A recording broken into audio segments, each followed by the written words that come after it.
Memorial Day weekend in the big city. That means time off for most. Chance to go sailboating. That looks like a lot of fun.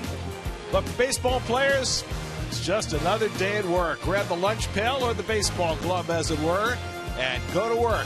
Game today, 2 tomorrow.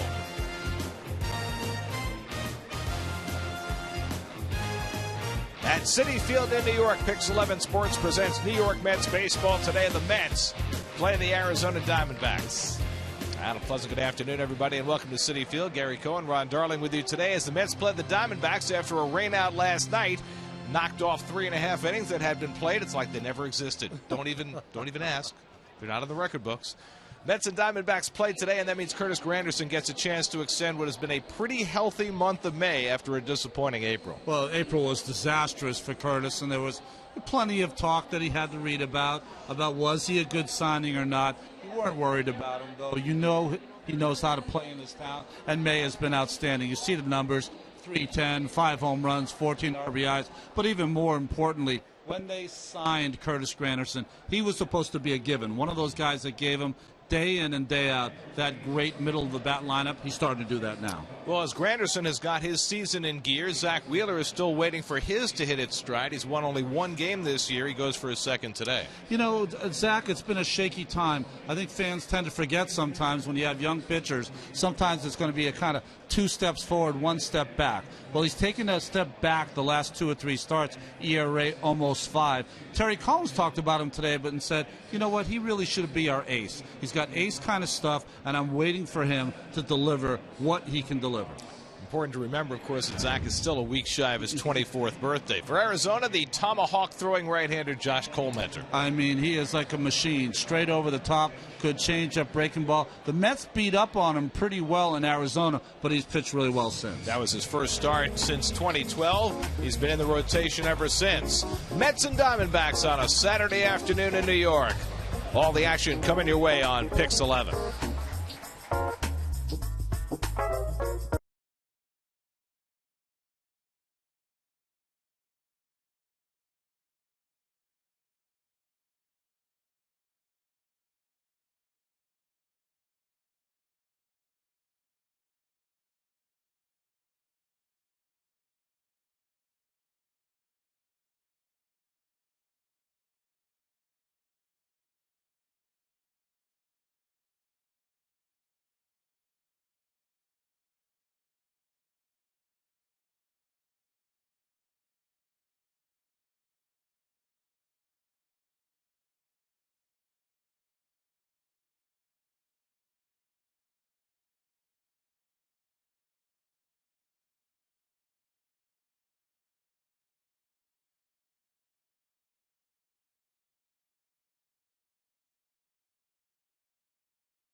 Hurry into your local Tri-Honda dealer for great deals on the 2014 models. By Boar's Head Premium Deli Meats and Cheeses. By McDonald's, this summer come in for the kid-approved $2.99 Happy Meal offer valid at participating McDonald's. By Nissan, get to your local Nissan store for the ride of your life plus bonus cash. Shop ChooseNissan.com. By Time Warner Cable, more shows on more screens. Time Warner Cable, enjoy better. And by Toyota's #1 for everyone sales event going on now. Toyota, let's go places. Thanks to Strikeouts for Savings, you can get 18% off Mets tickets for games now through May 28th. Log on to Mets.com/strikeouts to take advantage of this offer. Keys to the game brought to you by your Tri-State Kia retailers, and hopefully you don't have herpetophobia. First, very good. Fear snakes. Did you see the shots of the Big Shay from the 7th train? Very nice. Unbelievable. The Mets know a lot about playing better on the road than they do at home. Mets starters have been outstanding against the Diamondbacks, and offense is their strength. And Cole Mentor, 2 career starts, high ERA. He's a good pitcher, and he's pitching well right now. I'm sure that'll be a tougher chore for the Mets today. Mets and the Diamondbacks. 3 games in 24 hours coming up with these two. They'll get to know each other pretty well. First pitch coming up.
Anthony Recker and Tim Tuffle doing a little helmet-to-helmet. By the way, I played with Tuff. He doesn't really appreciate those kind of things. He likes things to go nice and easy. He's dazed, and they're going to give him the concussion test after the game. I think he clearly got the worst of it. Starting lineup brought to you by Toyota. Let's go places. No changes for Kirk Gibson. Same lineup he ran out there yesterday in the rain-postponed game. Aaron Hill, who lost a home run to the rain last night, will hope for similar success against Zach Wheeler. That's got to be awful. I was reading a story about that Mantle and Maris in '61 both hit a home run in a game that was postponed, and they both lost the extra home run. So Mantle would have had 55, and 62 would have been for Maris that year if the game would have went through. Zach Wheeler, 1 win so far. He's looking to add to that. His 1 win came against Arizona, so good feelings here going against the Diamondbacks. Let's look at the defense brought to you by Geico. 15 minutes could save you 15% or more on car insurance. Chris Young in left, Lagares in center field, Granderson. 13 outfield assists. Lagares has none. I can't believe it. Wright, Flores, Murphy, and Duda. Wilmer Flores playing every day. And Anthony Recker behind the plate. Juan Centeno started with lone pitching yesterday, but Recker in there today. You know why Lagares has no outfield assists. No one runs on him. Exactly. Best arms never have many assists after their first year. Juan had, 15 last year in his rookie season, and really 2/3 of a year. Kirk Gibson trying to get his team headed in the right direction. They've certainly made strides after a 5-18 start, but they lost 3 in St. Louis, and you'd have to say they lost last night. When you have a 2-0 lead and the game gets washed out, that's not good karma. You know, when I see Kirk now, he was always the macho man of all players, football player, baseball player, but because of the wear and tear, doesn't look the same over there. Not as sturdy as he once was, but what a great player he was. Clutch player. Great football star at Michigan State, and really influenced the way he played baseball. Bucko Kilroy, who was a scout for the Patriots, got him on grass with a little bit of a headwind at 4.3 in the 40-yard dash. Who knows what he might have done in the NFL. Gerardo Parra steps in to lead off. Zach Wheeler set to go. And the first pitch of the afternoon is low and away for ball one, and we're underway. Parra hitting a .264, facing Wheeler, whose only win this year came against the Diamondbacks. That was 6 weeks ago in Arizona. And Parra takes a knee-high strike, 1-1. Wheeler went 6 1/3 in that game back on April 14th. That's his longest outing of the year. He's had trouble getting deep into games for a number of reasons, not the least of which is he's walked the third most hitters in the National League.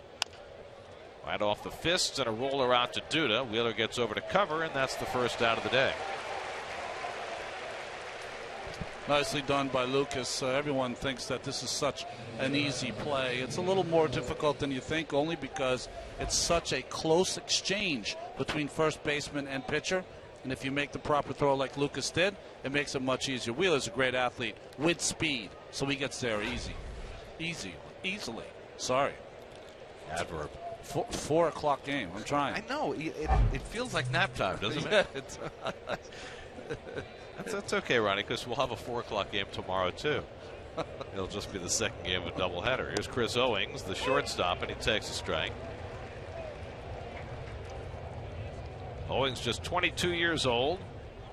He's been one of the top rookies in the National League early in the season. Had a good series against the Mets in Arizona, going 3 for 6. And he pounds one into the ground. 0-2. We think this is the umpiring quartet for today. They changed it twice yesterday on us, but we believe Jim Reynolds is behind the plate with Bill Welke at first, the rookie Pat Hoberg at second, and Brian Gorman, the crew chief, and that is definitely Brian, over at third. So even though last night's game did not exist, the umpires still rotated. I only have 2 of the 4, so I'm working on it. And Wheeler fires one to the backstop. Zach, over the last 2 starts, hefting around a 6.97 ERA. He was undone a bit by his defense in that last start in Washington, but nonetheless not his best outing. Lost the game 6-3, went 6 innings, gave up 5 runs, 3 earned. Ahead 1-2 on Owings, and the slider bounced foul as he just got a piece. Owings has a little bit of that David Eckstein in him, doesn't he? When he gets up at that plate and kind of chokes up on the bat a little bit, tries to put it in play. A smaller type player, although bigger than David was. Owings and Wheeler both drafted out of high school in the first round in 2009. Owings by the Diamondbacks and Wheeler by the Giants.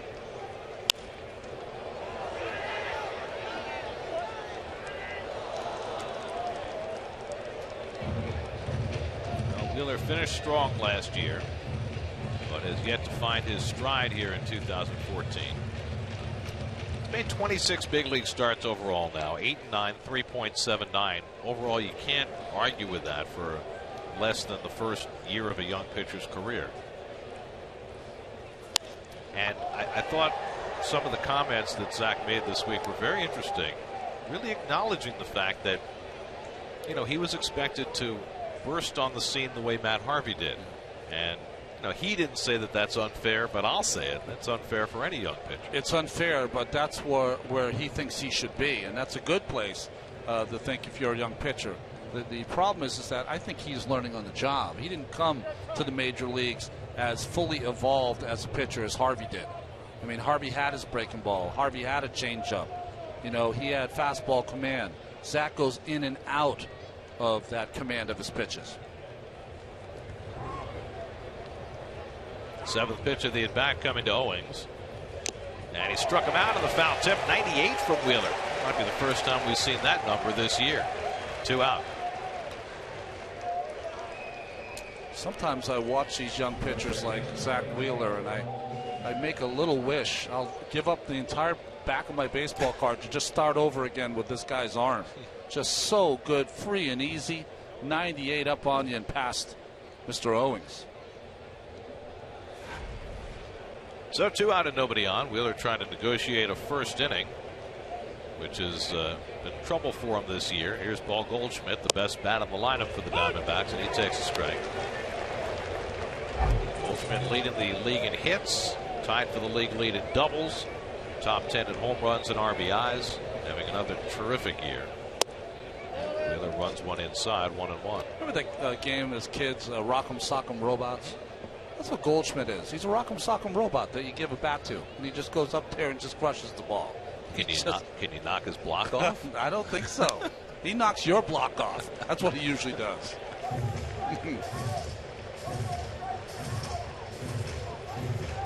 Goldschmidt just 26 years old, out of Texas State, second in the MVP balloting last year to Andrew McCutchen. Certainly had a better offensive year than McCutchen, but McCutchen's team won, and he won the balloting. 1-2, and it goes to the backstop again. That's 2 of them. I'm not, I don't fall over backwards just because a guy is on a winning team, and that should give him more points to win the MVP. I look at the most valuable player as the guy who had the best year offensively. I mean, that's what I look at. You look at the all-around game, and McCutchen is an amazing player. But Goldschmidt's a Gold Glover too. Yeah, he had an amazing year. I mean, it's not even close. I think it reminds me a little bit of Kirk Gibson, the year he won in 1988. Other guys, Strawberry, McReynolds, had maybe better offensive years, but Kirk was thought of as the real captain of that ship, the Dodgers. Right on the backhand, time to set, and fires on target, side retired. So Wheeler negotiates a 1-2-3 opening inning. Mets will come to bat in the bottom of the first with no score.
Last night, that's behind the plate. Anthony Recker gets the start. Otherwise, the same unit that ran out there last night, tonight, or this afternoon, will face Josh Coleman. The thing about Coleman, this was a real difficult decision for the Diamondbacks to make. Last year, 92 innings in relief. He was so valuable out of that bullpen. In 2011, he finished 5th in the Rookie of the Year. As far as a starter, 14-14 in 41 starts. Defense brought to you by Geico. 15 minutes, 15% off on your car insurance. Ross is slowed by hip. A.J. Pollock, great speed and power, a great arm in right field. Prado, Owings, Aaron Hill had that home run taken away, and Goldschmidt, who was a Gold Glove, and Miguel Montero, who I thought was one of the up-and-coming players, stalled for a couple years. Seems like he's back. Here's Juan Lagares leading off against Coleman. That over-the-top fastball in for a strike, and that's about where Coleman sits, 85, 86 miles an hour, but so deceptive the way he delivers the ball. Are you old enough to have those pitching machines called Iron Mike? they would have the lever the ball would be placed in the lever, and they would come straight over the top, and it would like bang as it let the ball go. Yep. That's what Cole Mentor does. Except without the banging. Yet he's still early in his career. Lagares 7 for 17 in the last 4 games, and he taps one back to Cole Mentor, and that's the first out. So 1 out and nobody on. Well, it's always interesting in today's game. You know, the pitcher and catcher will always want to get together in between innings. You can see Wheeler saying, I want to make sure I don't have my arm lagging, getting underneath the ball, staying on top. And Record, very interesting enough, trying to talk to him about how Owings, the approach he took, and how that ball got by him. It's a great back and forth between the pitcher and catcher. When you have a relationship with a catcher as a pitcher, does the catcher relate to you sometimes the way Record did there as a hitter more than as a catcher? Yeah, they do. And I think what they'll say to you is, hey, listen, if I were hitting off you, I could see that slider coming, or I can see that changeup coming, which lets you know that you're telegraphing the pitch. Daniel Murphy's hit a skid right now, just 1 for his last 17. Problem with the catchers is you have to make sure they don't call pitches because of how they can't hit. Right. That's what you have to stay away from.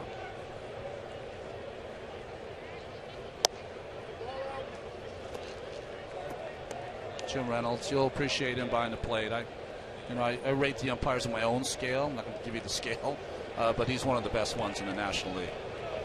Even smiling. He's affable and like he enjoys what he's doing. Murphy fouls off the fastball, 2-2.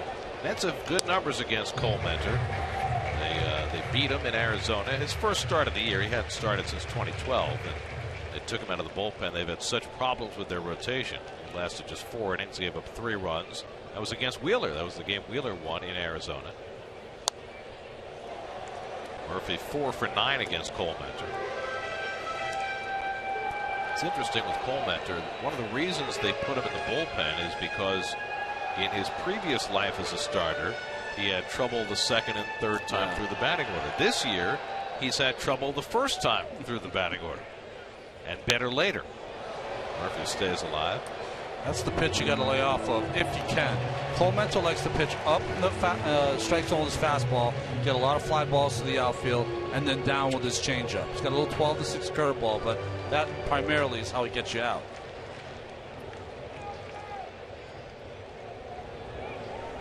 Again, the 2-2. And Murphy smacks one toward left field, and over comes Ross near the sidewall and makes a nice catch. Cody Ross was running out of room and had just enough to make the grab. Cody Ross played some left field in Fenway Park for a couple of seasons, so this is not a play that he has not seen there. Just picture the green monster behind him. That's about as much room as you have down that left field line also in Boston. I see you. Cole Mentor, a Central Michigan product. I also think Terry Collins is a Central Michigan guy.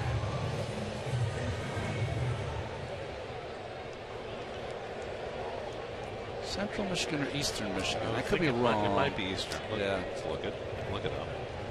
David Wright up with 2 out and nobody on. It takes the curveball high. Yeah, Terry went to Eastern. One of those is in Ypsilanti. I think it's Western Michigan. Wright hooks one foul. One's in, I don't know, Kalamazoo. Same to any of us from the East Coast. There's the motion. He hides the ball pretty well. You don't really see it until it gets in front of his body. He keeps it right down the back of his kind of hamstring and back. So that's the view you get as a hitter. Well, David's had 11 at bats against Cole Mentor, and he has 2 home runs. And takes the fastball outside, 3-1. I mean, you just don't see that anymore. Jim Bouton-like. Jim Bouton, Jim Palmer, another guy that used to throw straight over the top. Wright drives one to right center. That'll go up the gap and all the way back to the wall. And David cruising into second base with a 2-out double. 12th double of the year for Wright. The Mets have the first hit of the game. One theme in this homestand has really been the ability of the hitters to hit that ball in the gap in right center. We saw Granderson with a triple off the wall against the Dodgers. A couple others in the same place, and that double by Wright. It's David's 59th hit of the year. Only Paul Goldschmidt has more in the National League. Here's Granderson. Saw his home batting average at 176. The Mets' team batting average at home is 213. And just for comparison's sake, the next lowest home batting average in the National League is the Phillies at 235. So the Mets are 22 points lower at home than any other team in the league.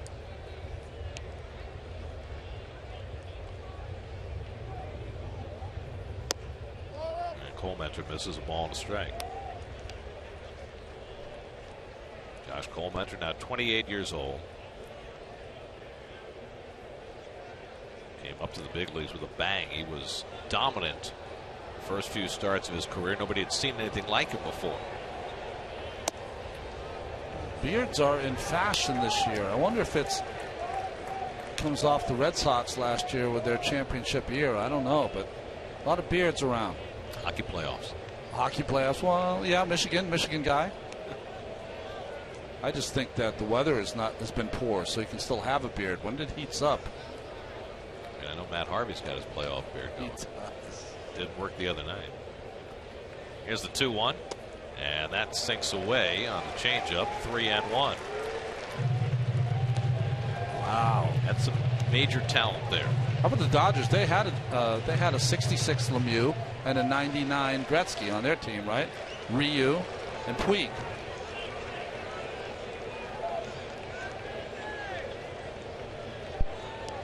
Colementor behind his second straight hitter, 3-1. And he walks Granderson on a 3-1 changeup. And the Mets have two men on. Well, in the pregame, we talked about the numbers of Granderson. That's almost a pitch around right there. I mean, you don't want to do that in the first inning, but Chris Young's got to prove to you that he can hit and hit enough to challenge you when Granderson's red hot. So Young, the former Diamondback, will get a chance to do some damage here against his old franchise. It was part of the rationale for Terry Collins putting Young back in the lineup after Eric Campbell had a big game a couple of nights ago. Chris spent the first 7 years of his career as a Diamondback before playing in Oakland last year. So this will be the first time he's faced Colementor. 2 out and 2 on, and Young takes it wide for ball 1.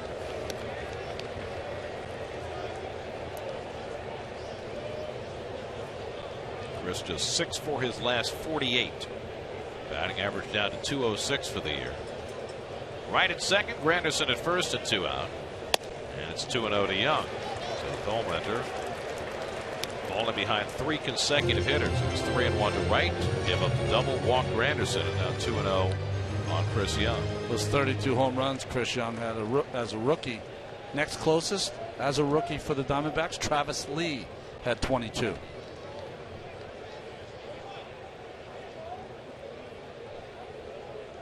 Colementor behind 2-0, and Young takes a strike. Well, only Luis Gonzalez has played more games as a Diamondback than Chris Young. He was a fixture with that franchise. Had that big first year, and the numbers kind of came steadily down over the next half dozen years. Was never the leadoff hitter they wanted him to be. Never had the high enough on base percentage. And that's 3 straight hitters now that Colementor's fallen behind 3-1. Colementor's trying to throw that cutter behind in the count. 2-0, he went straight at Young with a fastball that Young didn't swing at. And then 2-1 tried the little cutter. He's missed 4 times with that pitch already. So a place for Chris Young to zone in with Lucas Duda on deck.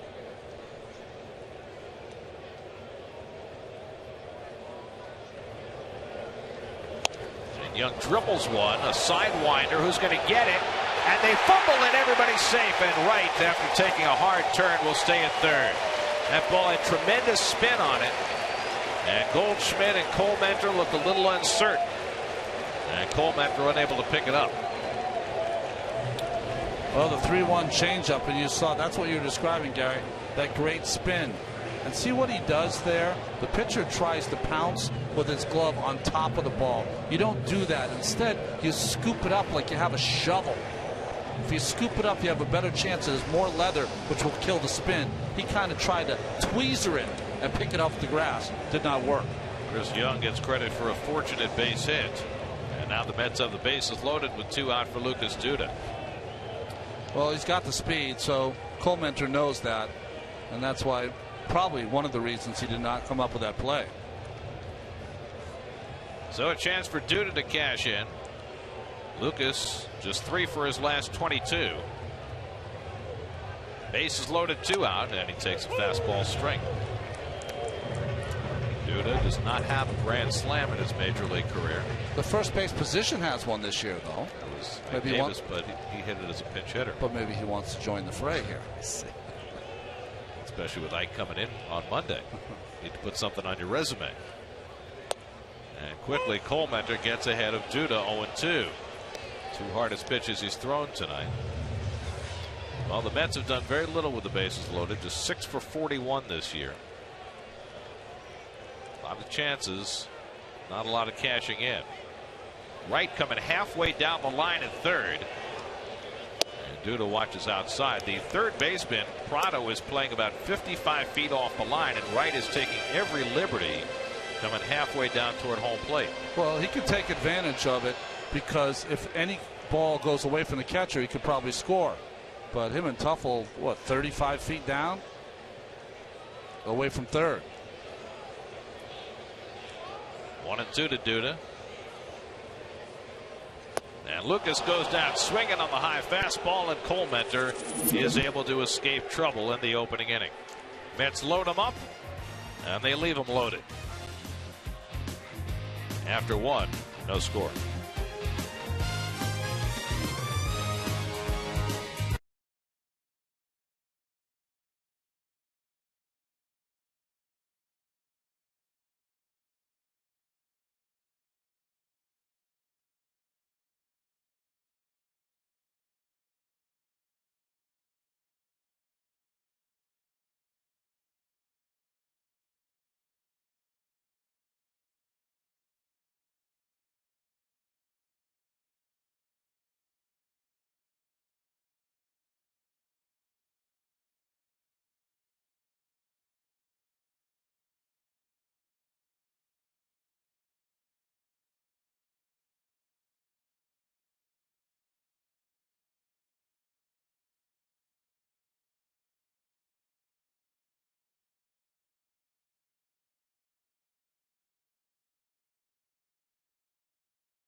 On your favorite mobile phone or tablet, get live look-ins, instant replays, scores, stats, audio, free MLB.tv game of the day, and more. Download on the App Store or visit Mets.com today. Zach Wheeler pitched a 1-2-3 first inning. You know, about an hour earlier, I thought we had a little Richie Havens Woodstock moment. It looked like here comes the sun, but it went away again. Yeah, still a chance of showers as we move through the late afternoon and into the evening. Should get better and better, though, as this long weekend goes along. Miguel Montero hitting a 266. Trying to have a revitalized year at age 30 after a real off-season last year. Well, he's caught over 1,000 innings. There's usually 1,450 or so innings a year. Over 1,000 innings for the Diamondbacks the last 3 seasons. So very durable. Wheeler falls behind him 2-0. Aaron Hill on deck. Martin Prado to follow in the second. Wheeler's got himself in another count, 2-0. This is what's happened the last 3 or 4 starts for Zach. Well, there's Montero swinging at a 2-0 fastball. That's refreshing. So that was a full swing, too. Well, that's what 2-0 is there for, right? Selling out to the fastball, taking your best cut. Boy, I spent 2 seasons 2-0. It would have been nice for people to take that pitch.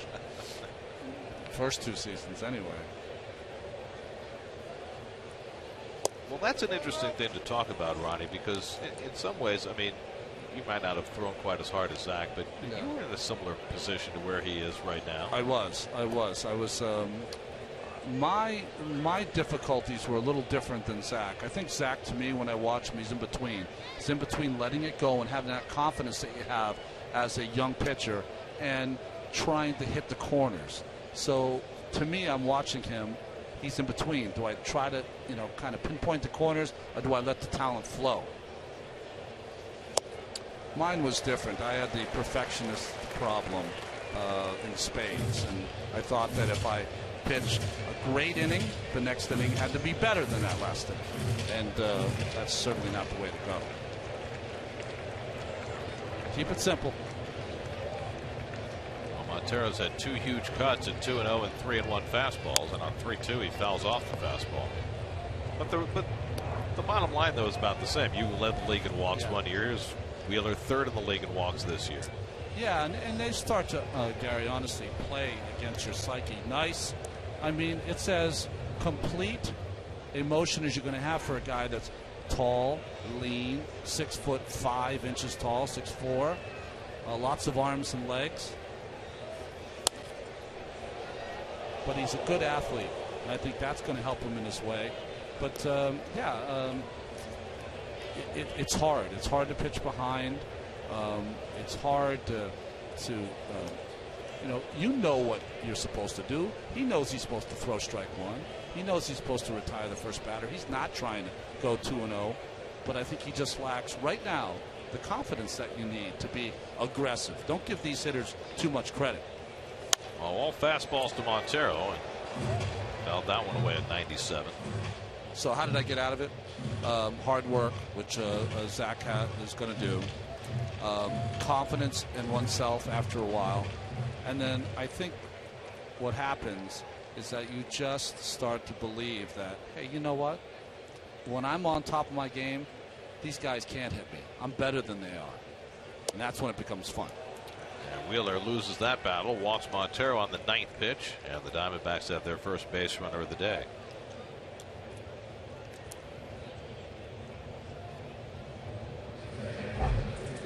So a runner aboard for Aaron Hill, and when he came up in this similar spot last night, he had a 2-run homer that no longer exists. Only guy that was participated in the game yesterday, or was in the booth, or in the trucks, that tossed and turned last night. Everyone else slept well. Aaron Hill tossed and turned. Well, he's hardly the first hitter ever to lose a home run to a rainout. It's happened dozens of times in Major League history. This one's popped up in foul ground. A long run from Murphy near that short wall, but he doesn't have enough room. The last time that a hitter lost a home run to a rainout was 2011. Mitch Moreland lost a grand slam for Texas. Oh. The last time it happened to a National League player, 2009, Pirates and Cubs. Lastings Millage hit a home run for the Pirates that got washed out by rain. Only seemed like yesterday Lastings was slapping high fives down the right field line at Shea Stadium. It was 2006. It was his first Major League home run, right, against the Giants. He was happy. Slider misses to Hill, 1-1. Aaron Hill 2 years ago had a huge year for the Diamondbacks. Hit over 300, 26 homers, 85 driven in. Broke his hand last year, and that short-circuited his season. And now trying to regain that form from 2 years ago.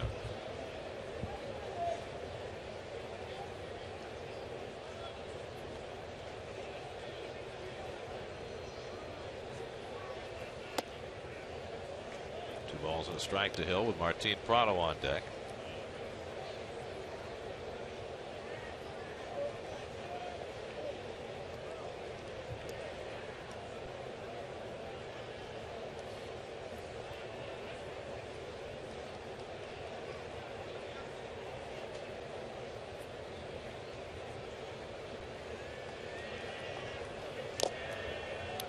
fouls off the slider.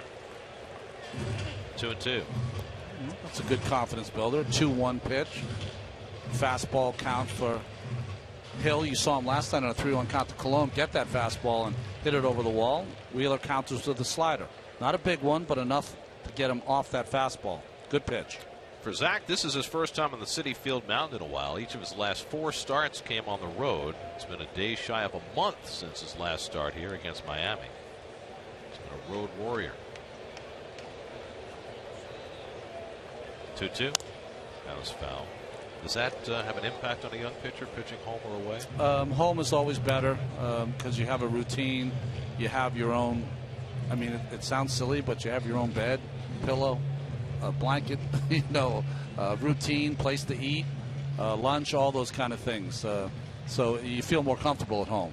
The road, you're always searching on the road for the right routine, and you usually don't get it until 2 or 3 years into your career. That's when you learn to bring your own pillow. That's Montero at first and nobody out. And Hill smacks one deep left center. Over toward the gap goes Young. It's over his head and off the base of the wall. Montero going to third. The throw coming into second. Hill dives in with a double. So first at bat of the night. Last night a 2-run homer for Hill. Wiped off the boards. Today a double off the base of the fence. Well, I always say that it seems to me like these Diamondback hitters always do so well against Met pitching, and especially Aaron Hill. He's got a short stroke. He's had it ever since he came up with Toronto, and I think he's a very underrated player, to tell you the truth. And Montero's got to make sure that this gets over the head of Chris Young. Once it does, easily on to third. Hill is the one that really had to bust it because it came back to Young right off the wall. So second and third and nobody out. The Mets will play the infield back, concede a run and try and choke off a big inning. Martin Prado the batter. And Prado takes a strike. Gary, I didn't learn this till later, the 50 starts in. But the Hill hit is not the problem in this inning. It's the walk to Montero. That's the problem.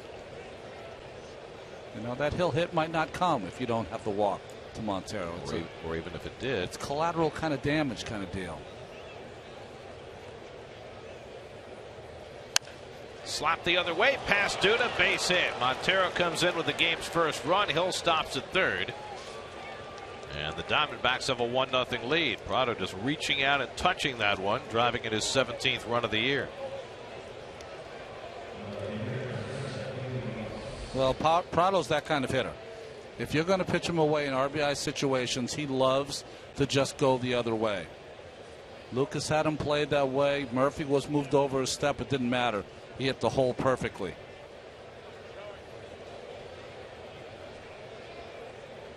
See, that back foot is in the air as he laces that ball to right field. Unusual by Prado.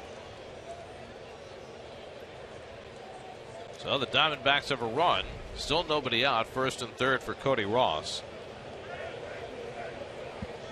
Ross was injured when the Mets played in Arizona in April, coming back from hip surgery that short-circuited his year last year. Now 33 years old, and takes the curveball off the plate, ball one.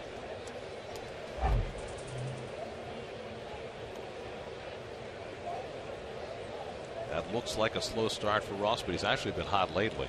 Got off to just a dreadful beginning after coming back from the hip problem. Well, the center fielder Lagares is playing Ross to pull. He's a pull hitter. Looks for the ball, middle of the plate in. Record wasn't sure he had that. 2-0. And I'll tell you the final element that works here for Wheeler, and it's nice play by Recker. It's the whispers, Gary. When you're struggling as a rookie pitcher, those whispers that start to happen about, maybe he needs a little more seasoning, and they start to put added pressure on you. And if you're supposed to be here, you'll handle them with aplomb and get better. Well, a piece of that has got to be also, for all the hype with which Zach came up, there's a whole other wave of pitchers starting to make their way to the big leagues now. There's no guarantees that anybody's going to be secure. Well, I think that there was a feeling, when Matt Harvey went down, And you're talking about DeGrom and Montero and Syndergaard and on and on and on. I think there's a feeling that, Harvey's out. So, but Wheeler's going to be fine because he's going to take the step up and kind of replace some of that. Not all of it, but some of it. And I thought he pitched really well early, but he's definitely run into a speed bump right now. It looked like he'd gotten over the roadblock in that start in Miami, 3 starts back. But he's had a rough go of it, first at Yankee Stadium and then that last start in D.C. 2-1 the count to Ross. And Cody takes a curveball down, 3-1. When you have a Matt Harvey, it maybe takes a little pressure off everybody else. Well, what happens when you have a guy, it's not only his pitching, Gary, it's his personality. He just infuses everyone. He infuses such confidence that sometimes it passed on to others. Ross hits one past the mound, and that'll sneak through for a base hit. Hill comes in to score the second run of the inning, and it's 2-0 Arizona. And Cody Ross, who always seems to do damage against the Mets no matter what uniform he's wearing, sneaks one through the middle. And honestly makes a good pitch. If you slide that ball over 10 feet, it's an easy double play ball, but well placed by Cody Ross. And Dan Warthen is going to go out there now and try to, this is the hardest part for pitching coaches because he's worked for the 4 days with this young man. They probably walked off the mound 3 days ago in between starts, thinking all positive thoughts, and you're just thrown into this cauldron and you're in trouble right away. And it's up to the pitching coach to right the ship or help you right the ship. And there's another element today also. The Mets are playing a doubleheader tomorrow, and they're bringing Daisuke Matsuzaki out of the bullpen to start the second game tomorrow, which leaves them 1 shy today and 2 games to get through tomorrow. You can't be getting knocked out in the second or third inning. It really puts too much pressure on everybody else. Here's A.J. Pollock, the number 8 hitter. Pollock off to a very fast start in his second full season, hitting at .303. Prado at second, Ross at first, still nobody out. Wheeler again throws ball 1. And one more kicker to this scenario we have here, Gary. Because of the offensive woes that the Mets have had here at Citi Field, you cannot let the other team get too far ahead of you either. So the experimentation of leaving a pitcher in, sometimes you cannot do here at this ballpark. A little bit of drizzle starting to fall. Well, that's telling, isn't it? Yeah. It's not just walking people, it's what happens after you fall behind.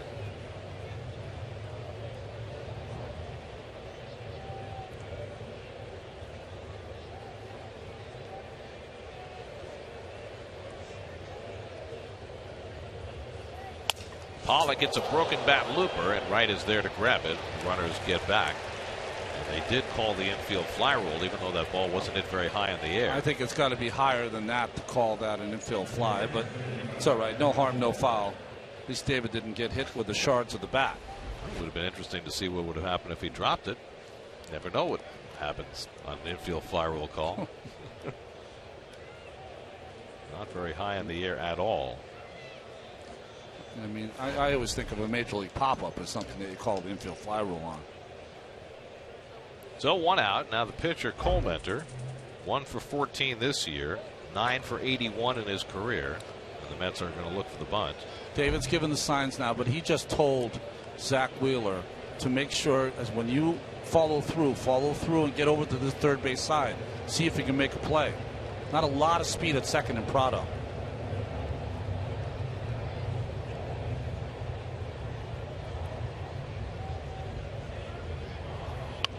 Colmenter gets the bunt down. Wheeler doesn't even look at third base. Might have had a play there, but gets the shore out at first. 1-4 on the sacrifice.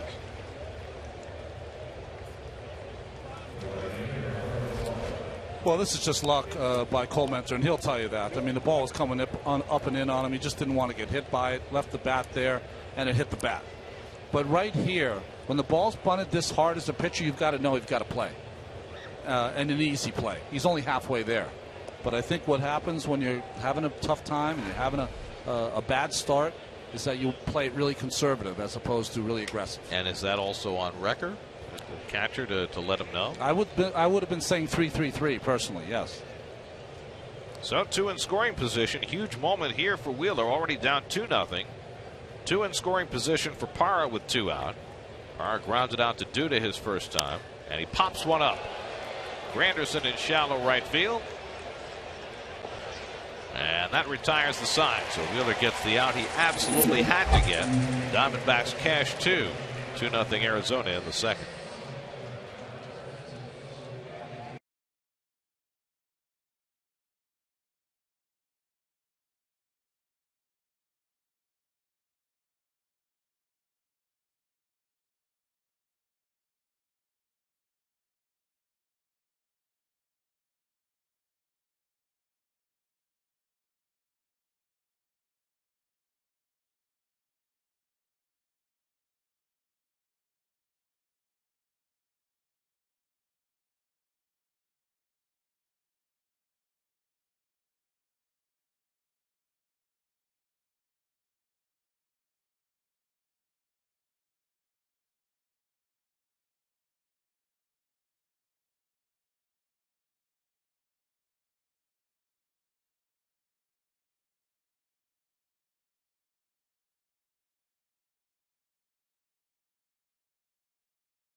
Will be on SNY tomorrow. Coverage beginning at 12:30. Straight doubleheader. That means you play a game. You wait 20 minutes. You play another. 20 minutes.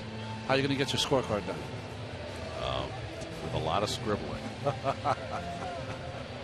It's amazing because for you folks at home, Gary is just so meticulous in the way he gets ready for a game. So these straight doubleheaders, which used to always happen and never happen now, are a challenge. It's okay because when I was broadcasting in the minor leagues, once we had a triple header. No way. In a that's obscene. In a press box that did not have any facilities. That was a tough day. Wilmer Flores leads off in the home second. Flores has been swinging the bat very well. 6 for 14 over his last 4 games. Facing Josh Colementor, who got out of a bases-loaded jam in the first and now has a 2-run lead. Flores looking to go to right, which he's been doing a lot. Interesting to watch Flores. We always talk about where you start before the pitch is delivered. And he starts kind of with that bat in the middle of his chest. Foam finger, always popular with the young kids. Starts kind of in the middle of his body, then he'll move his hands back when the pitch comes. Little looper, shallow right center. Out goes Hill to make the grab. Nice job by Hill, who got a good jump on that ball. 1 out. It's always interesting to me because you think to yourself, why don't you just start back? That'll make it easier. But I think a lot of guys need to have a little bit of movement before that pitch comes just to feel like they're generating some power. Or momentum probably is a better word. And isn't it also a bit of a timing mechanism? Timing thing, yeah, exactly. But, the more you move, see how he starts? It's right down the E in the Mets jersey. And when the pitch is about to come, he'll move it back so his hands are behind the M. I'm not saying that's a lot of movement, but there is some. Here's Anthony Recker. Recker getting his 15th start of the year today. He and Juan Santana have been holding down the catching with Travis d'Arnaud on the concussion DL. It looks like Travis's stay on the DL is just about over. He ran in the outfield, did drills. He threw to second base in full uniform, full catching gear, ran the bases. So it looks like he's going to be cleared by at least the Mets doctors to start playing in the minor leagues. And then the MLB doctors have to clear him after that.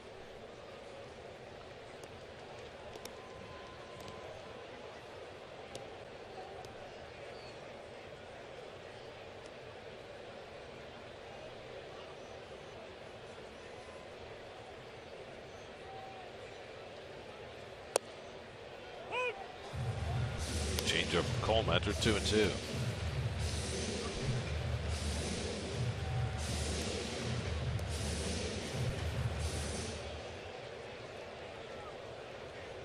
Colemeter is one of 2 pitchers in the majors this year who've made at least 5 starts and have a save.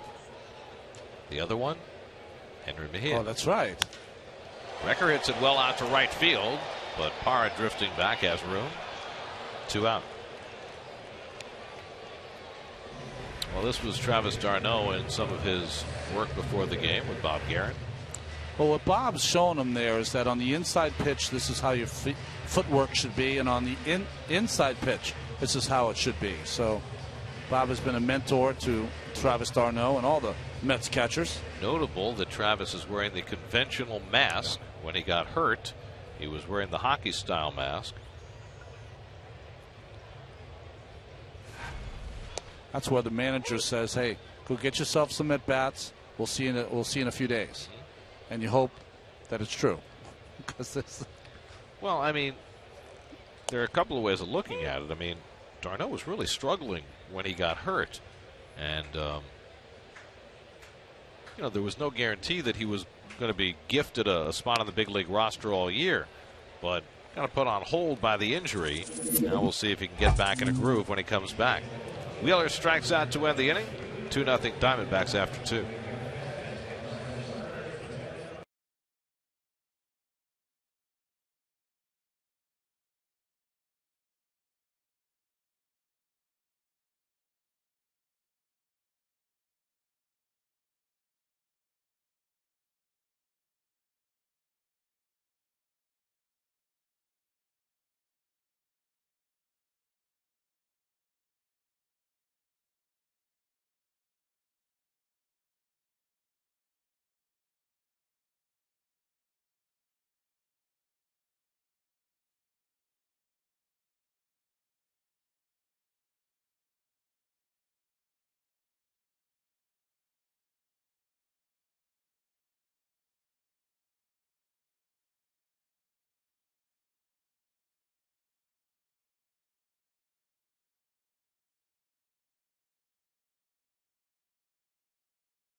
Doubleheader tomorrow. Then the Pirates come in for 3 starting Memorial Day afternoon. Then the Mets start a long road trip, 11 games, 5 in Philly, 3 in Chicago, and 3 in San Francisco, beginning next Wednesday. 5 in Philly. 5 because of the rain out the first time we were there. A little bit of rain beginning to fall by Citi Field. Look at the World's Fair Marina right in the back. Low tide. Who was the player that used to live there in a boat? Derek Bell. Oh, of course. Derek used to live on a boat in the World's Fair Marina and then take his bike and ride over to the stadium. That's pretty cool. And he'd come every day in a different NBA jersey. He'd only wear them once. Like a tank top, or like the real jerseys? Chris Owings leads off in the 3rd inning as some of the patrons go for cover, those who did not come armed with umbrellas. Might have been an oversight today. Oh, umbrella. Usually I see the poncho. But that's a good one, right? The one you can see through. Right. And other people can, too. It's like Wonder Woman's invisible plane. Perfect. It's like the cone of silence. Well, that never works. That's right. The 0-1. And the breaking ball off the plate. 1-1 to Owings. Has Wheeler thrown a curveball or a slider for a strike yet? No. No, the 2-1 slider he threw to Hill right before he hit the double. Well, you know, some of Wheeler's comments this week, and Mark Carrick did a great job at Newsday capturing a lot of what Wheeler had to say. There's a curveball for a strike. He said one of the issues that he's found is that when he was in the minor leagues, he'd throw his slider, which would start on the outside part of the plate. It would break off the plate, and everybody swung at it. He's come to the major leagues, and he finds that's no longer the case. They'll swing at it if he gets 2 strikes. 0-2, 1-2, they will swing at it, but he very rarely right now is getting to that count. What you have to do is you got to get it on the plate before you get to 2 strikes, and then you expand the strike zone. He was able to expand it at any time. So if you are trying to do that as a young pitcher and you've got that good slider, which he does, 90-mile-an-hour slider with a nice little bite. Here's the 1-2, and he gets him with that slider. See, there you go. That's what we were talking about. Get to 2 strikes and then throw it off the plate. There you go. Well, what I would do if I were the catcher, now this is perfect.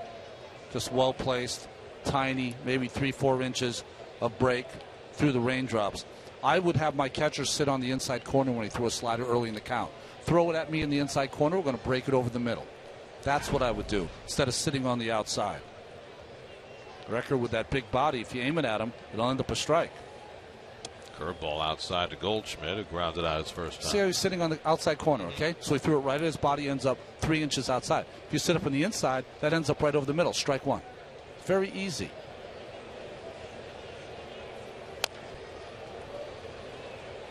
I love what he's doing now, though. That inside fastball, he has incredible run on it.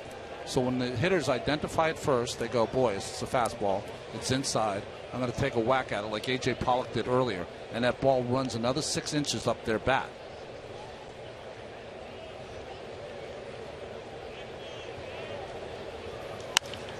Toward the hole, Flores on the backhand. Takes a moment and then throws it wide. And Goldschmidt will stay at first. A little hesitation there after Flores made connection on the backhand before he got rid of it. The throw went awry. I'd have to say that's the first play that I've seen Wilmer Flores unsure of. 1, I think he was unsure of the backhand. 2, he didn't realize that Goldschmidt, although he's a big guy, runs very well. And 3, he cannot take this much time at this level. People just run too fast. And if it's not a perfect throw, that's what you end up with. Watch Goldschmidt. He's a hustler. You know, he's a big guy, but he's running hard. He snuck a stolen base last night. He'll do that occasionally. So it's an error on Flores to give the Diamondbacks a 1-out base runner. Also looked like Flores choked that ball a little, didn't he? He choked it, and I think that he was unsure as soon as it was on his backhand. He just felt unsure about the play straight away. You could just sense by his body language. Montero walked and scored his first time up. 1 out and 1 on. 2-0 Arizona in the third, and a curveball in for a strike. He's got the grip almost like a 3 fingers Mordecai Brown, and then transfers. He's got a good grip here, but you know what he does? He kind of pushes it over there. He didn't let it go. You ask any good shortstop, if they get in the hole, you know what they do? They get on top and they let it go as hard as they can throw it because they know it's a longer throw. That's the first error for Flores since he's been called up. He had 7 errors in 25 games at short at AAA this year, and most of those were on throws. Remember when I played with Walt Weiss, he always had an attitude. He goes, if I go in the hole, I get rid of it a beat quicker than I do when it's right at me. Always. And that's a good thing to live by. And the less of an arm you have, the more you have to do that. I mean, I think about David Eckstein playing shortstop. I mean, he didn't have a shortstop's arm at all. But when he went in the hole, he got rid of it as quick as anybody. Well, I grew up trying to be the next Rick Burleson. As you can see, this inside fastball by Zach Wheeler. And he always had no problem in the hole because he had such a great arm. Right. know who was great in the hole? Buddy. Buddy was Harrelson. really. Oh. Buddy was textbook. Right over the top on the throws. 1-2 to Montero, and the curveball sails. 2-2. Okay, this for Zach. When you're a guy that you were talking about is third in walks, 2-2 is as far as you want to go. You don't want to play around with 3-2 because your control's not where it wants to be. So 2-2. Right now, you're saying to yourself, I'm retiring Montero, or with 1 out, I'm going to have him put something on in play on the ground. I'll trust my infielders to make the play. Goldschmidt at first and 1 out. And the thing about Montero is he's not going to give you any help. He'll take his walks. Yeah. First time up, Zach threw him almost all fastballs. But Montero wants to pull. He wants to hit the ball out of the ballpark. So you use that against him. Run that little fastball, keep it down, a little bit away, let him try to pull it, and let your infielders get playing. Got him with a high fastball. Third strikeout for Wheeler, second in this inning. Or, like you did earlier today with the 98-mile-an-hour fastball, you just let talent fly and let it go. Right by him. Record looks like he wants that pitch inside. But it doesn't matter when you throw that hard. Four-seamer.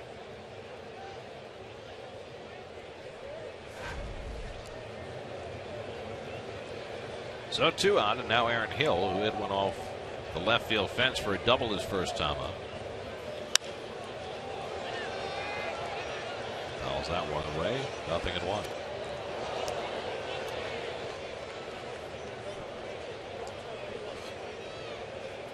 So imagine that you're in the batter's box. You're waiting for this pitch. Not a lot of time to react. What you have to identify, and Montero will tell you this, so you have to identify that that's a pitch that's out of the strike zone. I can't swing at it, but easier said than done.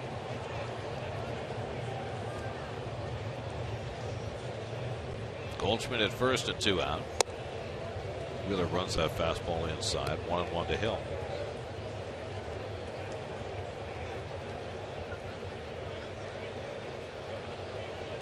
Can't linger with your at-bats when you're a catcher. Nope.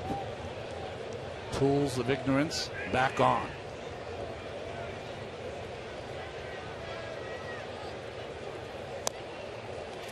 Curveball rolled up the line and it'll stay foul.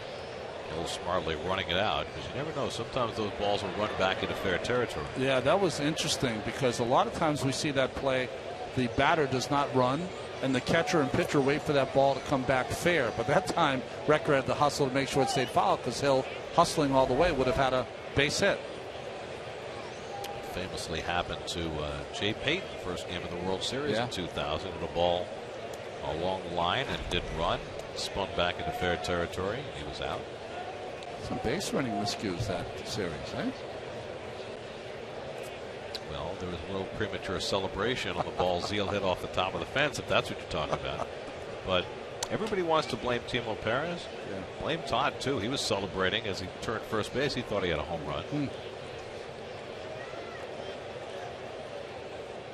1-2 from Wheeler off the plate. And the other thing about that, Jeter made a great relay throw. Yeah. I mean, even with Timo slowing down, it still would have been safe if it hadn't been perfect throw. Yeah. Just another thing. Added onto the list. Exactly. Well, if you do stuff like that over and over, you got a number 2. You get gifts. Yes. Goldschmidt wants to run. He tried to run 1-2, but he just didn't get the kind of jump he wanted.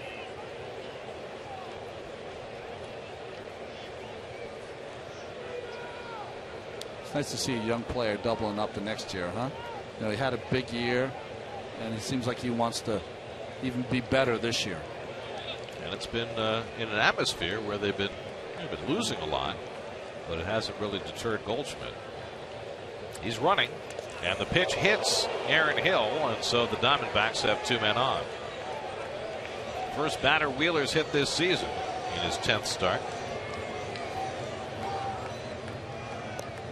So that prolongs the inning. Brings Martin Prado up with 2 on. See, there's 2 things you can do as a pitcher when you're trying to go inside on a batter. You can use the two-seamer, which he uses here, to run in. Problem is, you can get a hit by pitch. Or when you've done enough in, you can throw a four-seamer in there, Gary, that stays true, and you won't hit the batter. So now a chance for Prado, who singled to right to drive in the first run of the game.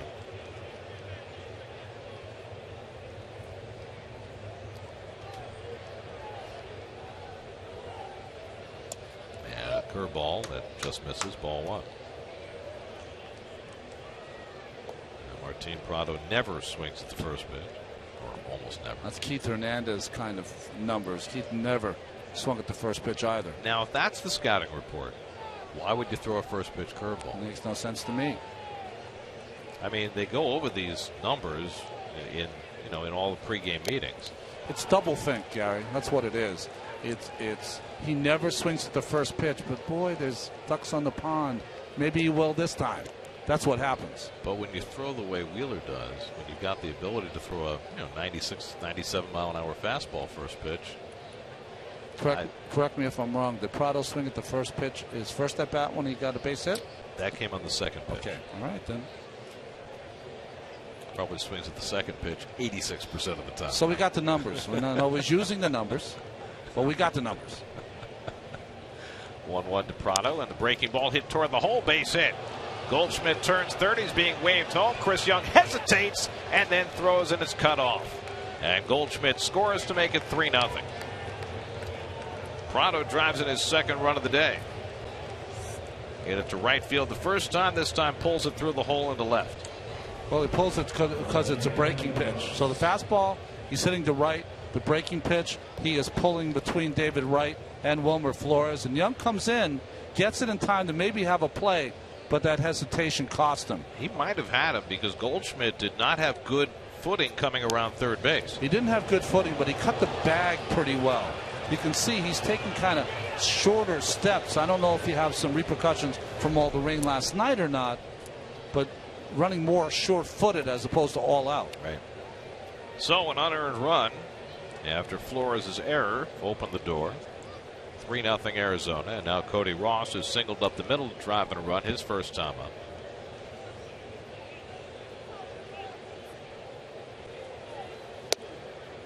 Wheeler runs that one inside. You got a combination here of there was correct me if I'm wrong, I didn't do the game, but I thought there was an error with 2 outs by Tejada in Washington that Zach gave a couple runs up after that. Right. Unearned, but still, of course, adding to the lead by Washington. Can't let this affect him here. And again, falling behind in the count on Ross, 2-0. Fell behind Ross 3-1 the first time before Ross singled up the middle.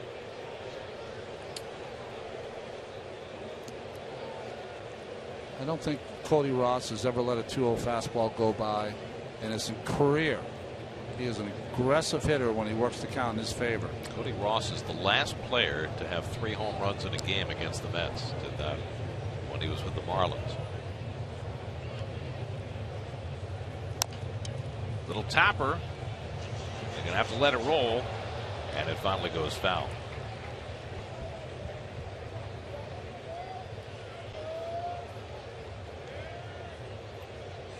Happy that your grass slopes a little bit. Yeah, right. Well, one, it has to spin from right to left or left to right as you're watching on screen, so you know it's going to eventually work that way. But we've seen some foul lines that are tilted a little where that ball will start to work its way and stay on that line. The older fields that I played on were always sloped where it went off because of the drainage issue. The way that 3 home run game Ross had against the Mets in Florida, the third one he hit, it was a lopsided game. It was like 12-1 or something. It was foul. Oh, it was? It was foul. It was clearly foul. But they gave it to him anyway. Why not? Well, I don't remember who the pitcher was, but I bet he'd argue with the why not. Matt Wise? I don't remember. Oh, Matt Wise. Remember that opening series? That's right. I think that was the only game he pitched as a Met. He didn't appreciate the scrutiny that comes with playing for the orange and blue. He was used to Milwaukee. 2 out, 2 on, 2-2 to Ross. And he got him on the half swing. Strike 3. Wheeler struck out 3 in the inning, but in between, the Diamondbacks put up an unearned run. Martin Prado with his second RBI of the day. Top of the order coming up for the Mets, down 3-0.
Taste how great a pretzel can be.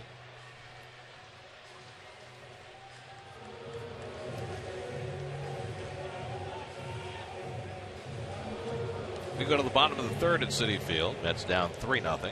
Top of the batting order, Juan Lagares leads off against Josh Colmenter. Lagares had a comebacker his first time up. Well, Colmenter has been struggling first time through the batting order since moving to the rotation. Not today.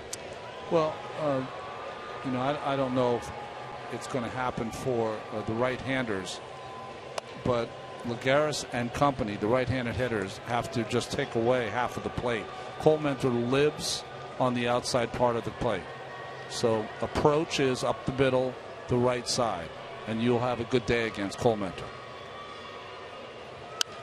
Well, the numbers certainly speak to how hard it's been for right-hand hitters against Colmenter. They're hitting 176 against him this year, while the lefties are hitting 318.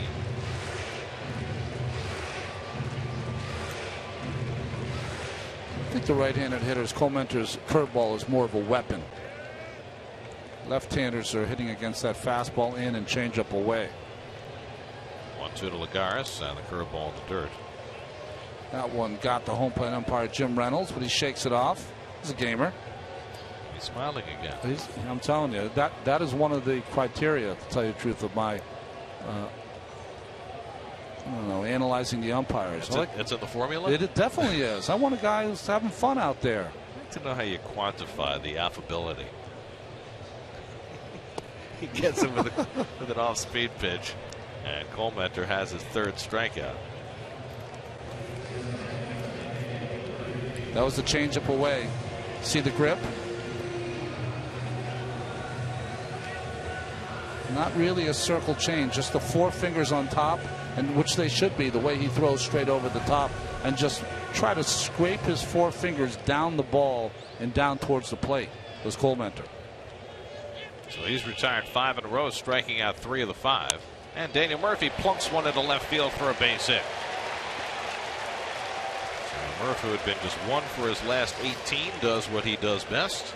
Goes the other way for a 1-out hit. Listen, Murph pays attention. It's 3-0. He knows Colmenter's going to throw the first fastball away. He's not waiting around. He's going to serve one to left field, and he did. Murph is a goofy player, but he's a student of the game. I mean, I don't know how to describe it. Knows the infield fly roll. 1 out and 1 on. David Wright, who found the gap in right center for a double his first time up. David appeared like he might have tweaked something when he jumped for that cutoff throw in the last half inning. Yeah, he really had to go up for it to get it. And I don't know if he strained something, but you know, David's played what, every game, right? Every game that the Mets have played so far. So just remember, he played a month with a broken back a couple of years ago.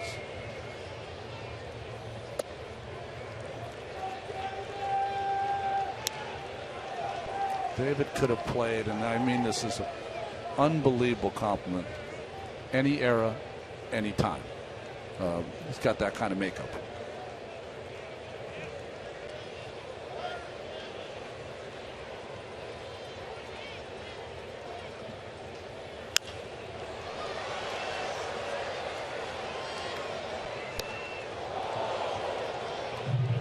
Well, he could have played in the era of the smaller gloves. Unless he's so good with his bare hand. That's right. I mean, you could see him at some point, you know, his body type and wool uniforms, you know. Playing at Ebbets Field. Yeah.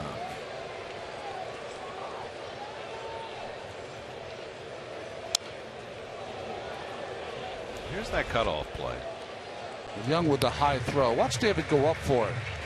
He didn't have to particularly go up, but he brought his legs up, and I don't know if he landed and looked awkward and here stretching out. Be fine.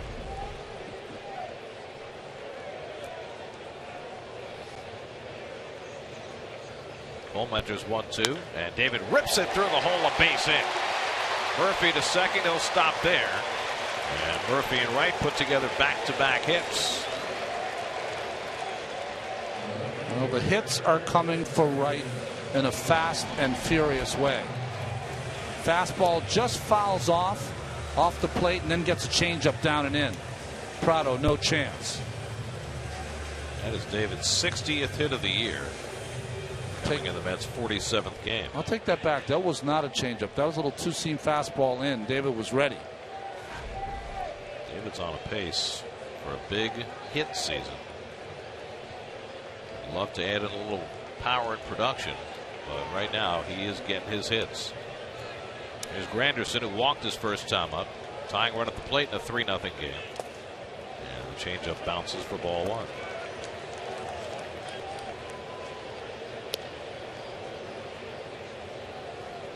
See the career numbers for Coleman. He had a great year out of the bullpen last year. 92 relief innings, which led the National League. Put the calculator to work. David's on a pace now for 207 hits. I was just going to ask you that.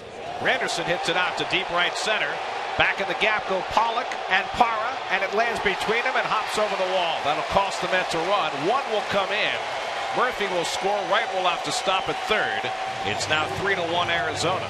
And Granderson continues to put together an extra base hit package. His double brings in the first Met run of the day. Well, remember when April, when he was struggling, what did Curtis Granderson kept saying? He kept saying, hey, listen, it's a process. I'm getting close. Don't worry. I'll get there.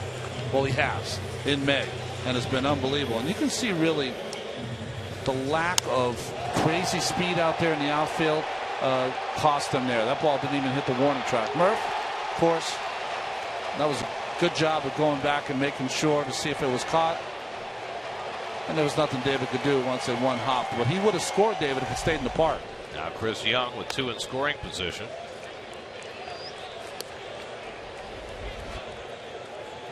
That dropping of the hands has become less. He's getting to the ball quicker. It's almost like he's taking that bat and dropping it right into the zone. It was a little looping before in April, not so much in May. Infield back with the exception of the first baseman. There's a strike, 1-1. Young hit a number to the right side of the infield that went for a base hit in the first inning. First Mets run of the game brought to you by the New York Lottery. Hey, you never know. You never know if you're going to score, or you never know about the lottery. Depends on the day.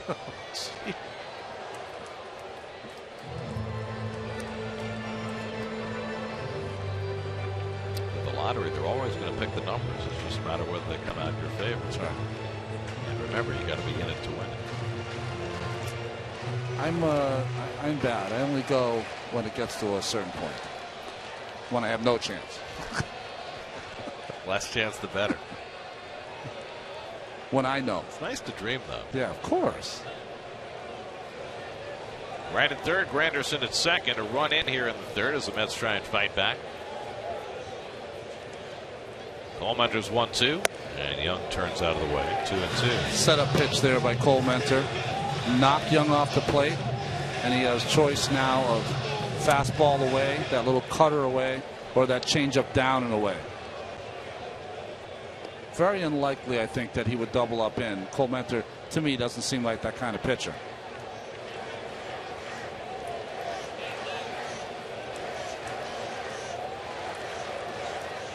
And Young goes down on strikes. Fastball from Cole Mentor for the second out. Chris Young's troubles continue. And that's why Cole Mentor's pitching and I'm sitting, because he did exactly what I said he wouldn't do. He doubled up inside and beat Chris Young inside. The inability to put the ball in play with runners in scoring position is a theme for this team in the first 45 days. Well, I mean, that was a situation where you needed a fly ball to get a run in, or even better, a line drive base hit to drive in two. He's got a big uppercut swing on 2 strikes. Get it. Here's Duda, struck out his first time up. And he takes a fastball for a strike. Well, Lucas in the first at bat took 2 fastballs to get behind, ended up swinging at a ball out of the strike zone. It came with the bases loaded and 2 out of the first. Cole Mentor was able to get himself out of a jam. Now in another one and trying to minimize the damage.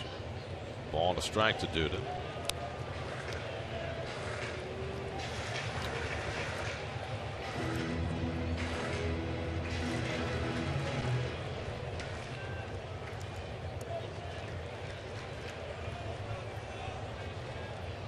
Anderson with that double, by the way, now has 5 extra base hits in the last 4 games.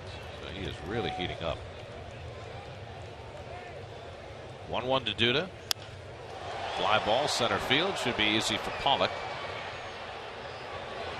And through the raindrops, makes sure to retire the side. Well, the Mets get a run, but leave a couple in scoring position. Murphy gets it started by going the other way. David Wright strokes one. And Granderson with a ground rule double. 3-1 Diamondbacks after 3.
Josh Coleman able to minimize the damage in that last inning. Well, Mike Harkey, the pitching coach, is saying, okay, fastball in, change up away. That's all right. But he's saying come in a couple times, which he did to Chris Young. It's nice to see that. Now, I'm never going to be a pitching coach, but if I ever was a pitching coach, I wouldn't do anything detailed in between inning after a guy came in and got out of a big jam like that. I would be, way to go, my man. Great pitching. Keep it going. The things, when they're askew, we'll deal with it in a couple days on the mound. A.J. Pollock leads off the 4th inning against Zach Wheeler and jumps back from a fastball. Pollock broke his bat and popped up his first time up. Pollock's from Hebron, Connecticut, about a 2-hour drive from here. He's got a large contingent of family and friends on hand.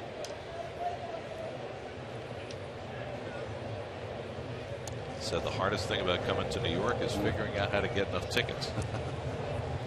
And he's hot. Who's Hot is brought to you by JetBlue. You above all. Best average as the number 8 hitter in the major leagues. Wow. Well, we don't have this very often. It's James N. Reynolds, the 4th, is umpiring, and A.J. Pollock, the 4th, is hitting. Really? Yes. Doesn't happen very often, right? The 4th. I'm a junior. That's as far as it goes in my family. If the 2nd is Junior. Yes. And the 3rd is Trey. That is just foul. What is 4? Is that Chip? Yeah. No, seriously, is there a particular nickname that the 4th gets? I don't know. I've never heard that. I mean, Hershiser's the 5th. He is the 5th. So he's Bulldog, but I don't think that's. No, that doesn't refer to the 5th, though. I think yeah. You got to go back to the tutors to get the any idea about the 4th, 5th, 6th, 7th, and 8th. No. Don't get the 8th. We know 8th is tough. Yeah. 8th to get in trouble. Here's the 2-2. Wright waits on the grounder and guns down Pollock one away. Well, the Diamondbacks have been pulling up the rear in the National League West since the beginning of the season after that 5-18 start. Giants playing very well. Got another win last night, beating the Twins. Rockies have leveled off a little bit after their hot start. The Dodgers still treading water. The hard part for the Diamondbacks is that it was almost upside down last season. I mean, they were the team that was being chased. Until the Dodgers went on that 42-8 run. No. That was the end of that. Can't compete against that. Colementor sacrifices first time. What the pitcher, Colementor, no gloves. Very rarely see that. Is that a why bother? Probably hasn't gotten to the point where a glove company has felt compelled to give him free gloves. So that's what happens. So he'd have to borrow. Yeah, start a little, be a starter for a little longer, have a little more success, then someone will drop a couple in your locker. Well, he's a Michigan kid, and, he's tough. When he was throwing tomahawks in the woods with his sister. That's right. That's how he developed his arm. He wasn't wearing gloves. So he's a tough guy. Doesn't need no stinking gloves. Yeah. Goes into the dugout. I think that got the security guy in the yellow raincoat. Eric Young came up with the ball after it sailed on by. If you're a security guy, though, you got to play it off. Doesn't hurt. I'm tough. Slow grinder for Flores. Colementor not running hard. And a high throw, but due to tall enough, 2 out. Well, some key acquisitions in the NL West. Bronson Arroyo, the Mets will see tomorrow. He's pitched much better lately. Yeah. Michael Morris and Tim Hudson have both been big contributors for the Giants in their first place run. Well, I'll tell you, San Francisco, it seems everyone they sign has a great run of it straight away. Herron has been good as pitching today. Hudson is always good. It doesn't matter what uniform he wears. Hawkins was great last year for the Mets. Morneau, I thought that was a good signing for him to go to Colorado. And Bronson, at the end of the year, Bronson will have 35 starts, 34, 220 innings, 14, 15 wins. It's just who he is. Looking at Arroyo sitting there in the dugout, we told you before that Jacob deGrom has said that Arroyo is his hair idol. Well, deGrom's hair is longer than Arroyo's now. That's right. Arroyo's, you get a little older, gets a little frayed at the end. You got to keep it a little tighter. Here are your probables for the doubleheader tomorrow. Rafael Montero in the first game. Daisuke Matsuzaka in the second. Parra lines one over Murphy and into right field for a 2-out hit. Did you say Matsuzaka can throw 100 pitches tomorrow? He said that. He said, I only threw an inning. What was it, Thursday? Yeah. Yeah, he expects to be able to throw 100. I don't know if that's reasonable or not. But, you know, he throws at least that many in the bullpen before every relief outing. And I think Murph was just a little shy of being able to reach that. I think Murphy was had kept your hands full for his mom at Chuck E. Cheese when he was a kid. Said he was bouncing off the wall. Yeah. 2 out and a runner on first. Here's Chris Owings, and he takes a strike. Wheeler's starting to get a little more command of that fastball. Owings has been up twice, struck out both times. Last year's Pacific Coast League MVP. It's his first year in AAA, right? That's pretty amazing. Yeah, he was Rookie of the Year and MVP in the PCL. Of course, if you're good in the PCL, you only stay there 1 year. Get off the fists, and Murphy comes in to get it. Side retired. Best inning so far for Zach Wheeler. A hit and one left. 3-1 Arizona in the fourth.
Start something special with a great deal on a Honda now at your Honda dealer. Ponchos at the ready. How about matching? Well, fans are true to the orange and blue unless they're wearing yellow. Rain has been off, it's been on, it's been off. Not anything too hard tonight, certainly not the deluge like we had last night that wiped out the game. Should have a little rain in the area the rest of the evening, but nothing too significant. Lower third of the order for the Mets in the home fourth. Wilmer Flores will lead off against Josh Colmenter. Well, Colmenter gave up 3 straight base runners in the first inning, no runs. 3 straight base runners in the third inning, 1 run. So the Mets have made the least of the most so far this afternoon against the tomahawk thrower.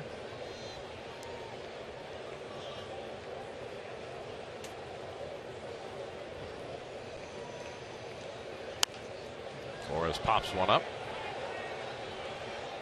And Goldschmidt with the bigger glove. 1 out.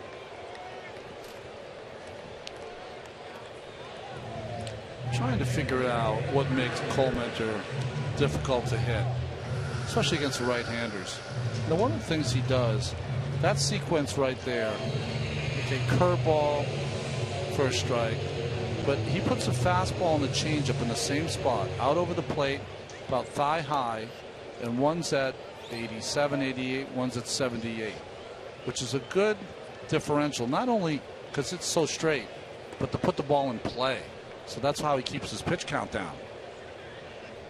Here's Wrecker, who flied to right his first time up.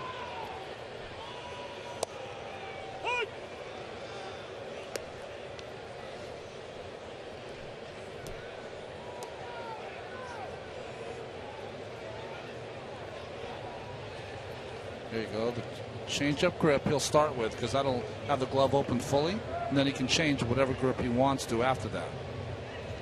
Now, what's the perfect time to change the grip? Is it before you start the windup, or can you do it while you have the glove up? When you start to take the glove away from you and back, that's when you kind of do it, because they won't see it. So you hold it in front of you with that change-up grip, and as soon as you start to turn to go back, that's when you change your hand, because they can't see it. Wrecker hits one out to left center. Pollock over in the gap and gets there for the second out.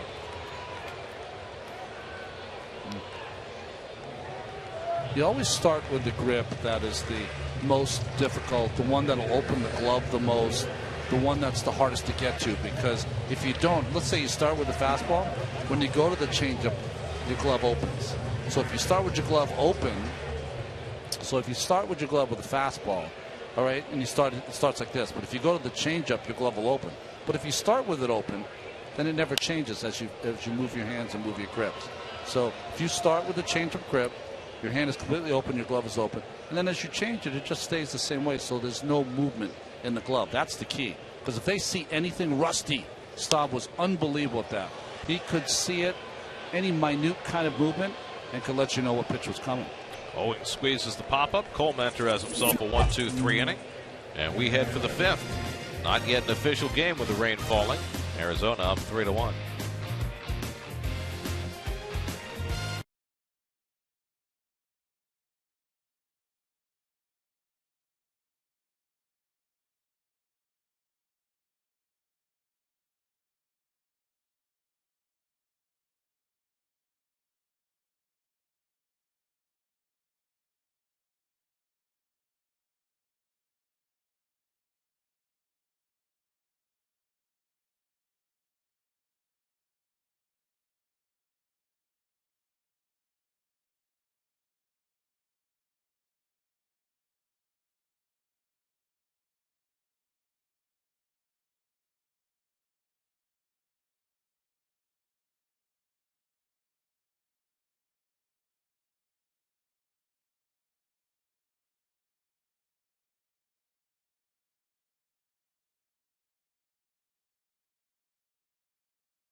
Tradition of Banner Day continues, not between games of the doubleheader as it often was in the old days, but before the doubleheader begins. Some of the banners of years past, if you're going to bring a banner tomorrow, you have to be here at 11 o'clock to get registered and lined up and participate in the Banner Day parade. Howie Rose will be among the judges for the banners tomorrow. I love Banner Day. I really do. When I was a player, I used to just sit in the dugout and watch the banners go by, and some were less thought was put into some than others, but there were some real creative folks that put a lot of time and effort into it. Well, we look forward to seeing your creativity tomorrow. Keep it clean. Yeah, well, you won't make it out. Paul Goldschmidt leads off for the Diamondbacks in the fifth. This has been a rough inning for Wheeler this year. The fifth inning has often led to some big numbers against him. Goldschmidt picking up where he left off last year, leading the league in hits and doubles and extra base hits. suffers from RBIs because his fellow players are not getting on base. Well, what distinguishes Goldschmidt from most of those big sluggers is that he's a guy who can use the whole field. Yeah. He also plays in a ballpark that I think is a really good ballpark to hit in. Ball travels, the infield is fast. Not taken away from his accomplishments, because he is just, you'd love to watch him 150 games. Last year, 36 homers, 125 RBIs, led the league in slugging percentage. Led in everything except the MVP balloting. 1-2 from Wheeler, and he gets him with a slider. Strikeout number 5 for Zach. 1 out of the 5th. See what that slider looks like off the plate when it's with 2 strikes? It is such a different pitch. They take that pitch if it's thrown early in the count for ball 1. But 2 strikes you have to protect. Starts on the corner, moves 6 inches away. Just enough to miss the bat of Goldschmidt. Good pitching. So 1 out and nobody on. Now Miguel Montero, who walked and scored in the 2nd, struck out in the 3rd.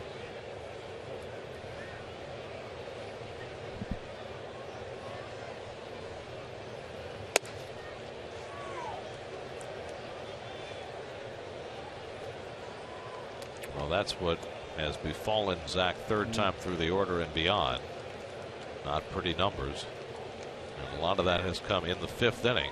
His 5th inning ERA is 14.73. It's kind of unsightly.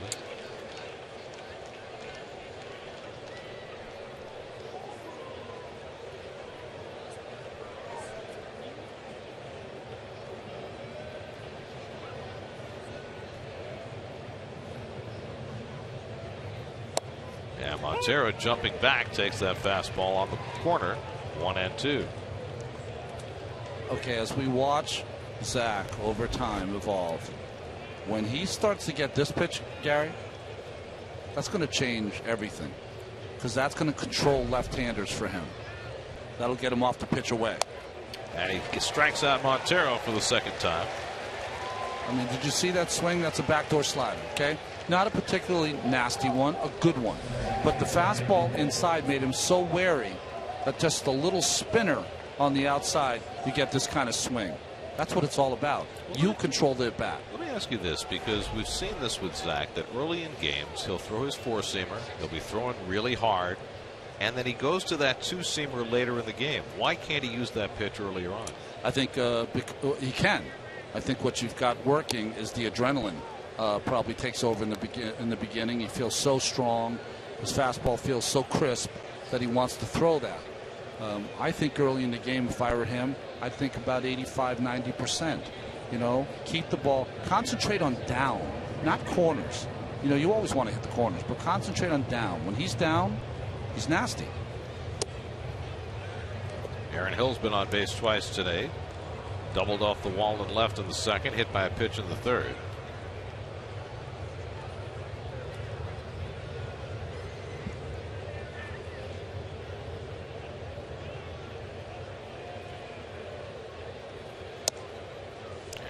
Behind him 3-0 with Martin Prado on deck. You see the pitch count getting up there for Zach. 94 pitches in the 5th inning. It's a day when the Mets could really use some length out of Wheeler, but 6 will obviously be the limit today. Well, you know, my eyeballs tell me this, though, Gary, and I don't think this is used anymore. To me, he's getting stronger as he goes, so he might have 95 pitches and might get out of this 96. To me, he looks like there's another one to go at least. Yeah, but you're not going to get him to the 7th. No, not with this kind of pitch. Not unless you have one of those freak innings where you have 6 or 7 pitches.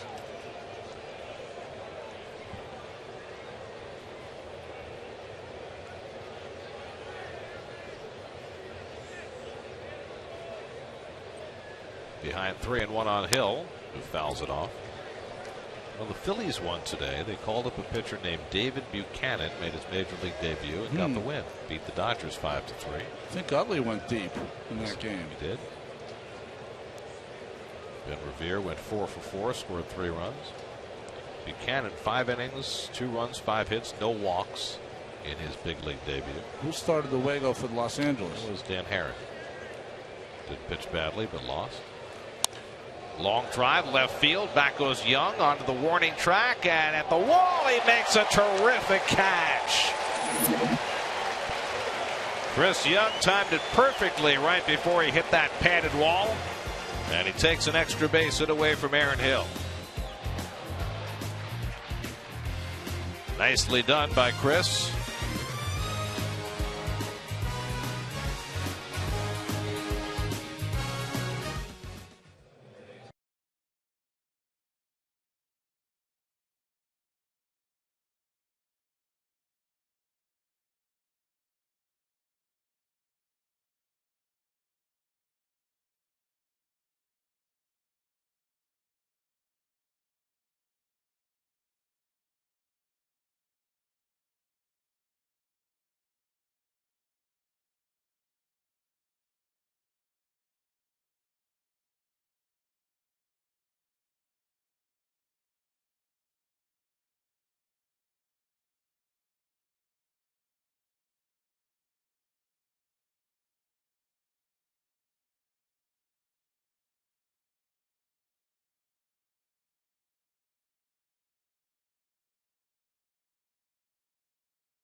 Clock, the Mets and the Pirates right here on New York's Picks 11. Around the Majors brought to you by Hyundai. Visit buyhyundai.com. Ben Revere 4 hits. Dave Buchanan wins his debut. Phillies beat the Dodgers 5-3. R.A. Dickey 8 1/3 for his 5th win. Allowed 5 hits. Beat Oakland 5-2. That's 5 straight wins for the first place Blue Jays. And Corey Kluber 7 scoreless for the Indians. They shut out the Orioles 9-0. Juan Lagares hits a 1-hopper to third. And Martin Prado takes care of him. 1 pitch and 1 out for Josh Colmenter in the home 5th. Also, the Yankees were down 3-0 going to the 9th. Got 3 in the 9th. And a Jacoby Ellsbury home run in the 10th to beat the White Sox. They saved Nuno, who got off to a rough start in that game. Well, the other day, Chris Sale held them to 1 hit for 6 innings. And today, John Danks, I think, allowed 1 hit in the first 7. Wow. So he got into the bullpen. Those lefties. Who's closing for the White Sox? I don't know that because Reed's here. Reed used to be there. Oh, that's right, Ronald Belisario. That goes Pollock into left center to catch Murphy's fly ball for the 2nd out. The ex-Dodger, right, who was the setup guy for Kenley Jansen.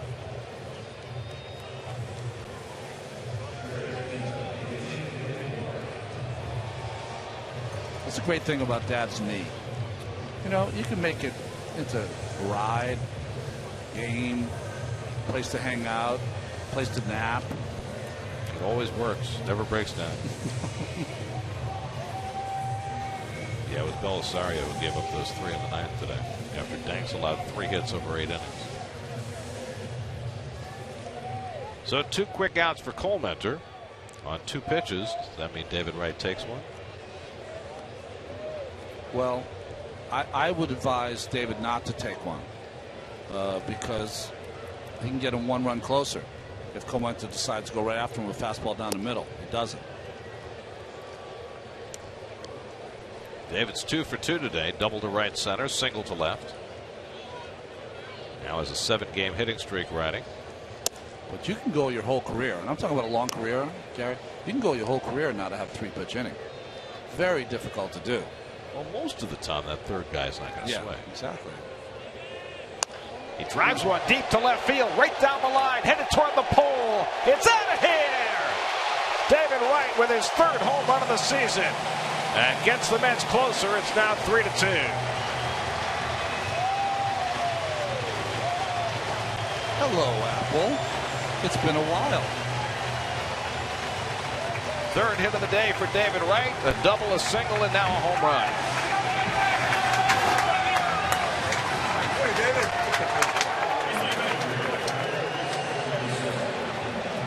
Were we just discussing that his back seemed a little tight a couple of innings ago? Well, it loosened up.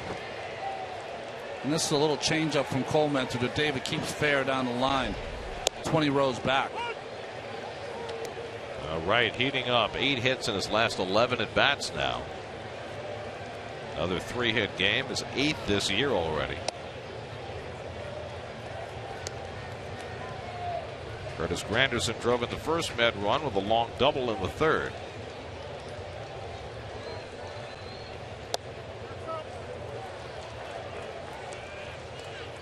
Nice. I mean, foul ball souvenirs are nice. Home run souvenirs, those are special. Good ribbit, that fastball, 2-2. Home run ball by David Wright. I mean, it doesn't get any better than that if you're a Mets fan.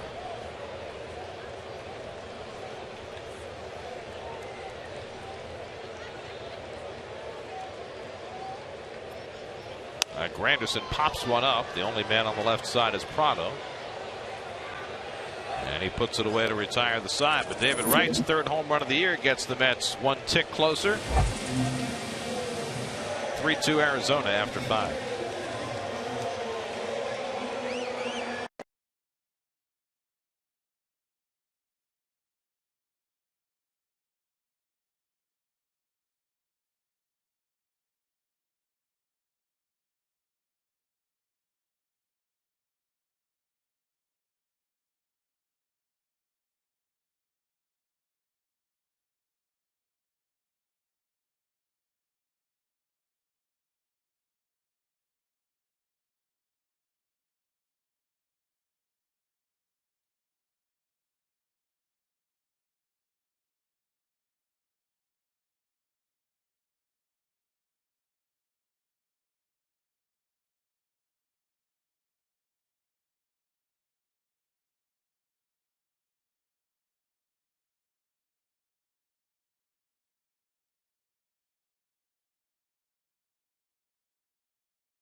City Field. Mets were down 3-0. Curtis Granderson an RBI double. David Wright a home run.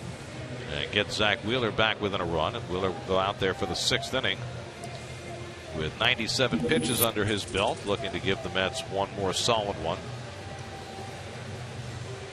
Martin Prado will lead things off for Arizona. I didn't even ask what David hit in that home run, but most of the time you get a day off in a doubleheader. You get one of the games off, don't you? He's played every game for the Mets this year.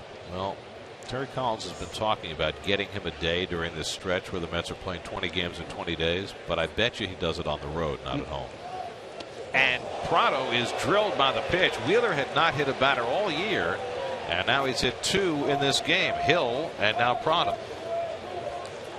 Well, for an opposing player, when you get hit on the first pitch, you know that the pitcher's not trying to do it, but it still doesn't make it hurt any less.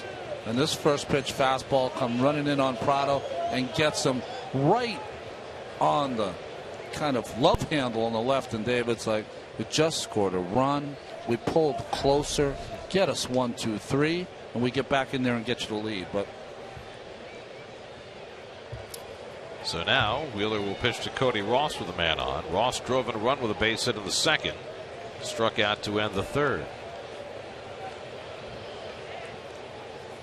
And the curveball in for a strike. By the way, we went out back and did some research on that Cody Ross 3-home run game against the Mets in 2006. Last man to hit 3 in a game against the Mets.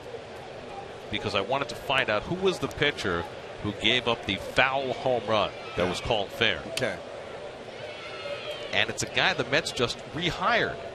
Royce Ring was the left-hander who gave up the 3rd home run to Cody Ross in that game. And Royce was just hired by the Mets like 2 weeks ago to be their pitching coach down on the Gulf Coast. He was like a little lefty, right? Yeah. Royce Ring, the reliever. Was he from like South Carolina? Got him from the White Sox in the Robbie Alomar trade, if I remember correctly. Yeah, so you said give it to him, but I'm just saying Royce might beg to differ. Josh Edgen, speaking of left-handers, is up in the Mets bullpen. By the way, just for reference, as Ross is out on strikes, at 7 now for Wheeler tonight. 1 out. The first 2 home runs in that game, Ross hit off Dave Williams and Heath Bell. Dave Williams, the lefty? Yeah. Made a couple of starts for the Mets late that year. Yeah. And who's the second guy? Heath Bell. Oh. Don't get me started. Well, nice pitch here by Wheeler. We're seeing a lot of the great stuff that we want to see from Wheeler. Okay, he's down a run, but only 1 walk, 7 punch-outs, getting stronger as the game goes on. Let's see if he can close out the 6th here. Get the Mets back in the dugout. A.J. Pollock, the batter. It's popped up and grounded out. Takes it just off the plate. Josh Colmenter is out on deck. Looks like he's going to continue on. So if you're out on the mound and you're Zach, you got to be thinking to yourself, okay, Colmenter's going to bat. So I got to get Pollock out. I get Pollock out. I get Colmenter. I've gone 6 solid innings. Give my team a chance. A step forward, you know, Gary.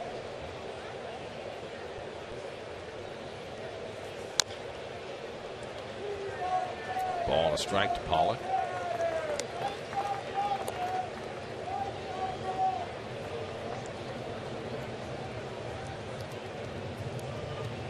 As a pitcher, and you'll learn as time goes on, these are the little times. It's easy when you're winning 5-1 or these are the little times that you have to test yourself and say, hey, listen, they are not going to score a run this inning.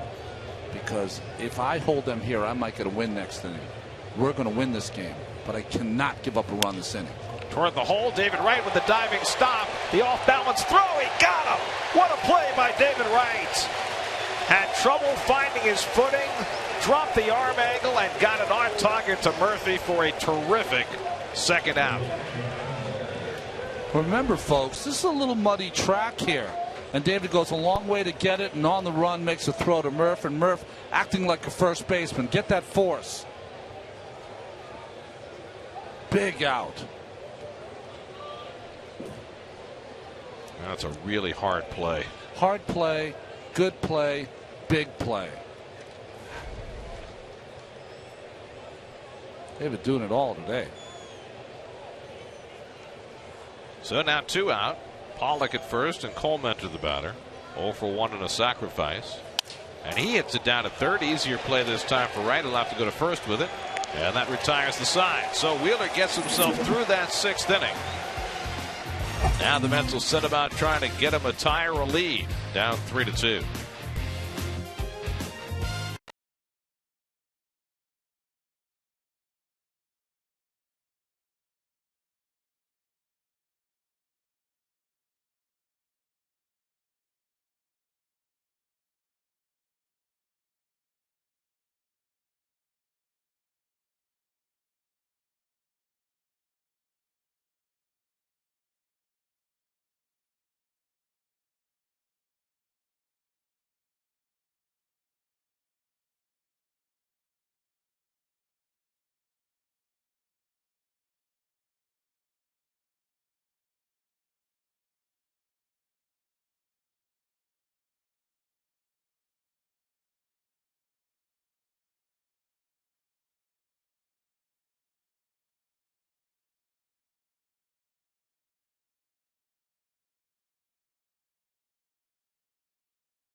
with us. Let's check in with him.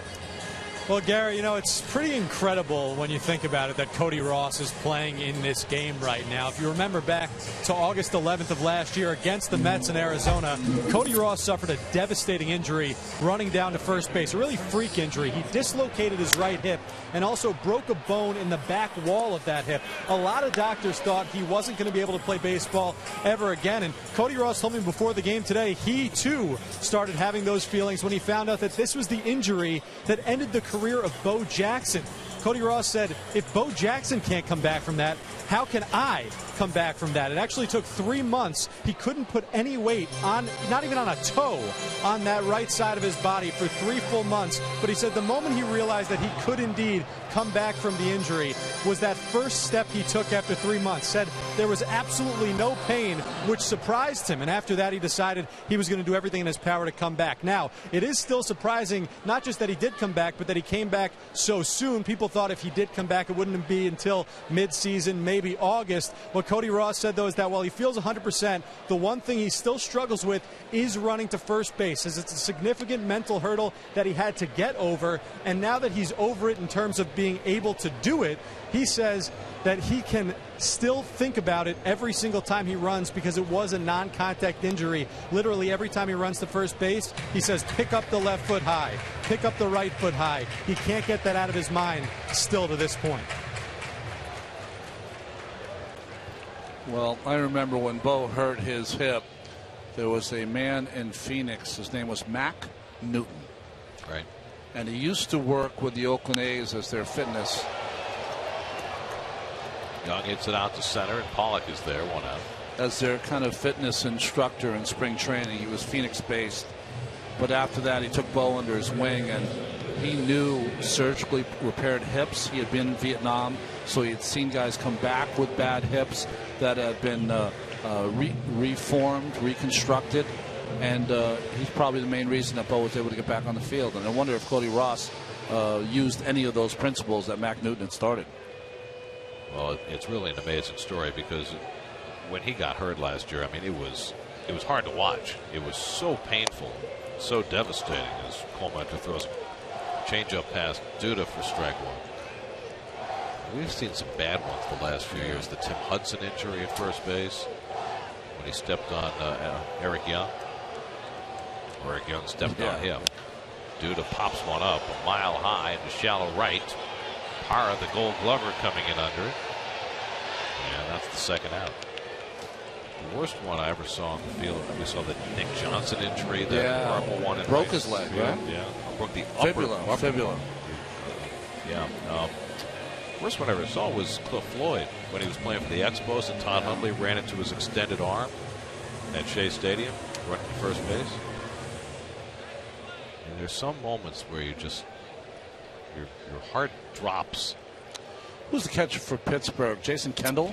I think he just came out with a book. I can't wait to read that, by the way, because I always I don't know Jason at all, but I always appreciated him as a player. So it's going to be one of those gamers. It's going to be interesting to read that book. Destroyed his ankle running to first base. Yep. How about Moises Alou on the AstroTurf in Montreal, trying to come to a stop?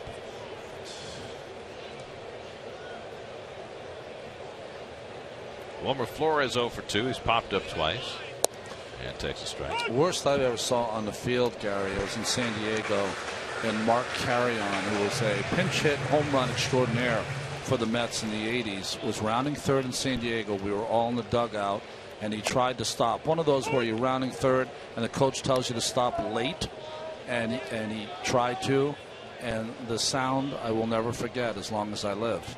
It almost made me get sick. That's how bad it was. I remember that one well. There was another one in San Diego, of course, the double missile collision between Carlos Beltran and Mike Cameron. So, don't mean to get gruesome. We'll see in a few. We'll be on to Lon Chaney at some point here in this conversation. There's Ollie Perez. This is Oliver Perez's first time back at Citi Field since the Mets let him go. First time since that 14-inning game on the closing day of the season against Washington. Prado handles the hop, throws out Flores. Colementor has himself a 1-2-3, bottom of the 6th. On we go to the 7th. Does Wheeler have more? 3-2 Arizona.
Was brought to you by Infinity, luxury cars that deliver inspired performance.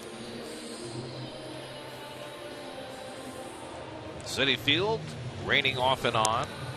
Mets down by a run. We go to the 7th, and lo and behold, Zach Wheeler is out there for the 7th.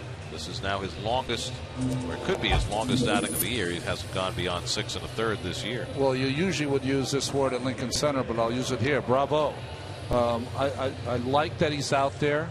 I think this is a real test for Zach, and it also is a manager telling a pitcher that he considers a guy that should be an ace at some point. Hey, listen, you're so valuable to our team. I want you out there in the 7th. Get through this lineup, will win the game. It's a real test for Zach here. At 105 pitches with a doubleheader tomorrow, he'll be asked to go a little further than he normally does. He's thrown as many as 118 in a game, but he's averaged 98. He'll face the top of the batting order 4th time through. Gerardo Parra 1 for 3, single to right his last time up. Diamondbacks 3 runs, 5 hits. The Mets 2 runs and 6 hits as we start the 7th. And Parra takes a fastball inside. It'll be Parra, then Chris Owings and Paul Goldschmidt for the D-backs in the 7th.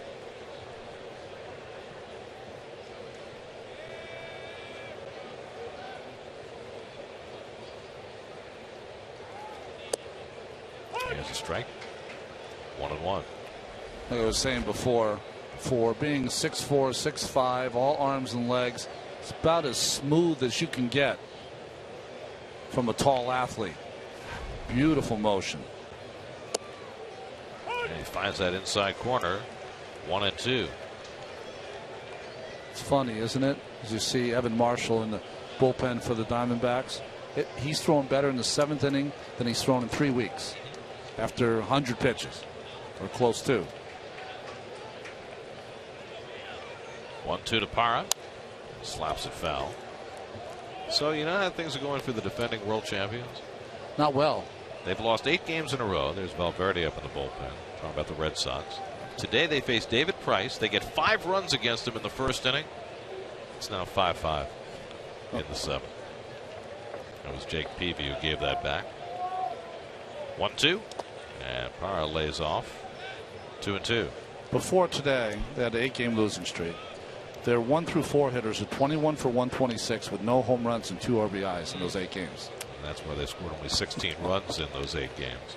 5 today against one of the best pitchers in the game, but couldn't hold the lead. Now the 2-2 from Wheeler.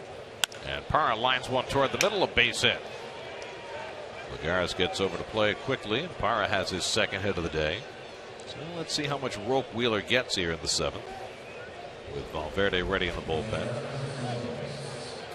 Well, I think he's going to get at least one more batter. This is the hanging slider here, covered by Parra. Kind of just forced that in there instead of really snapping it off. The only reason I think he's going to get at least one more hitter. One Goldschmidt is, MVP quality, but he's handled Owings today. A couple strikeouts and a ground out. That's will keep a left-hander up as well with Montero up behind Goldschmidt. Owings is 0 for 3, struck out twice and grounded out. Wheeler could use a ground ball double play right now. Then he might get a chance to finish the inning. And Owings laying down a bunt. Wheeler doesn't think about second. Takes the shore out. Second time he might have had a chance for a force on a bunt, but did not consider it.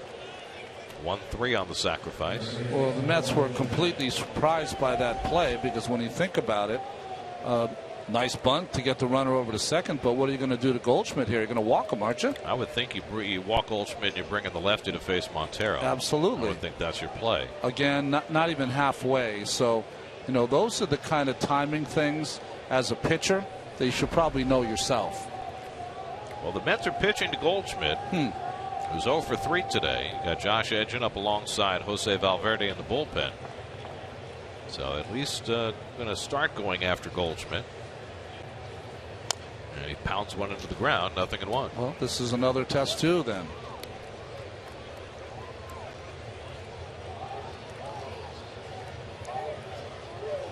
Sometimes you look at bats and for good players, they're a little different because you have this feeling that, okay, he's controlled the at bat so far, but he's due. With good players, you just feel like that sometimes. Goldschmidt reached on an error, scored a run in the third. Otherwise has grounded out and struck out. First two pitches in, one for a swinging strike, one to move his feet. How about that? Late game numbers for Goldschmidt. Is there anything this guy's bad at? One of only 3 players in the National League who leads his team in all 3 Triple Crown categories. Giancarlo Stanton, Troy Tulowitzki, the other 2. This is the guy in their lineup. 1-1 off the plate, 2-1. Maybe he's a bad driver or he's got bad table manners or something. Maybe he forgets to feed the dog. Did you see that from Terry Collins? Pointed to his head. That's telling Recker, be smart now. Use your head. You got a base open.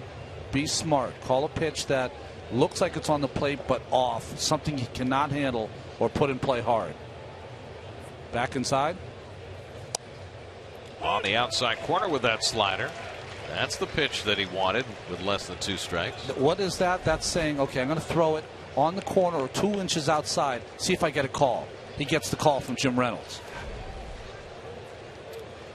Now it's 2-2. Do you throw the same pitch but a little further outside? You could do that because you struck him out on that pitch before.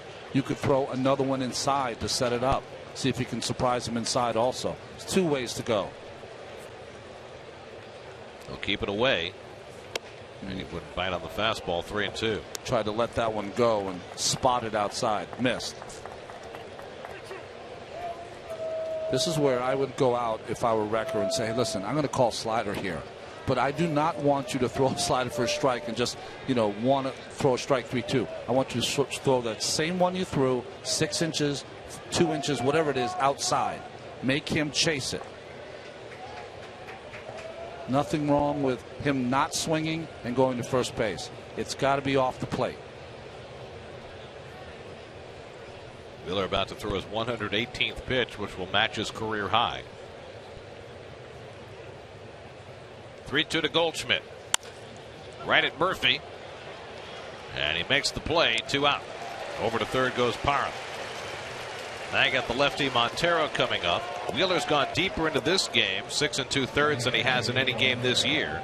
And he is going to be coming out as Terry Collins will bring in the left-hander to face Montero. Perfect location. Down, away. There's nothing that Goldschmidt can do with this baseball except hit it to the right side. So that he controlled that bat the entire way. This is the right way to go, though. You got to take him out because the lefty's up, and also Hill behind him has hit him well all game. Call to the bullpen brought to you by Audi, Truth in Engineering. Edgen in, Wheeler out. Steadied himself very nicely today. We'll be right back.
career high in pitches. Leaves a run behind and gives way to Josh Edgen. He can walk away from this with his chest puffed out. That was a great effort by Wheeler. Edgen, though, has to finish the job. Comes in to face Montero with a runner at third and 2 out. That was a nice job by Edgen there. Power was trying to get him to balk. He just stepped off with his left foot, faked him back. Very nice by Edgen. Montero today a walk and 2 strikeouts. And it's the breaking ball foul. 0-1. Dave McKay, 3 championships, 89 Oakland A's, 06 Cardinals, 2011 Cardinals, and in the best shape of any person his age in the history of the world. And the most famous batting practice pitcher in history. That's right. Used to draw 20,000 to watch him throw batting practice to Mark McGwire.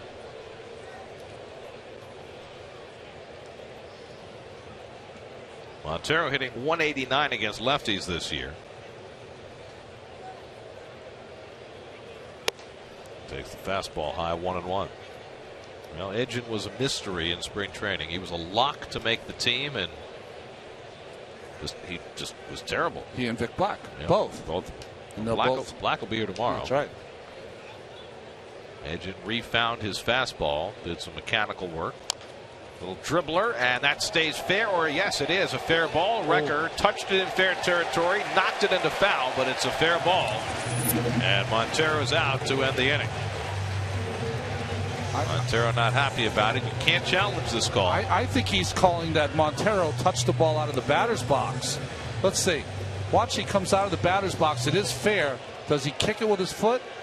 No, he did grab it in time. You're right. Touched it right on the line. It's a fair ball. Yeah. It doesn't matter that he knocked it into foul ground. It's a good call by Jim Reynolds, and not a challengeable call because it's a fair foul call on the infield. Good hustle by Recker to get to it. That was outstanding. All you have to do is once you put your hand on it, that's what it is. In play. And it doesn't touch Montero. I was wrong. So he evades it. Recker hustles, puts his hand on it while it's in fair territory. That makes it fair. Even if it rolled foul. Good play. So Edgen gets his man with some help from Recker. 7th inning stretch time. Diamondbacks 3, Mets 2.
Time Warner Cable, enjoy better.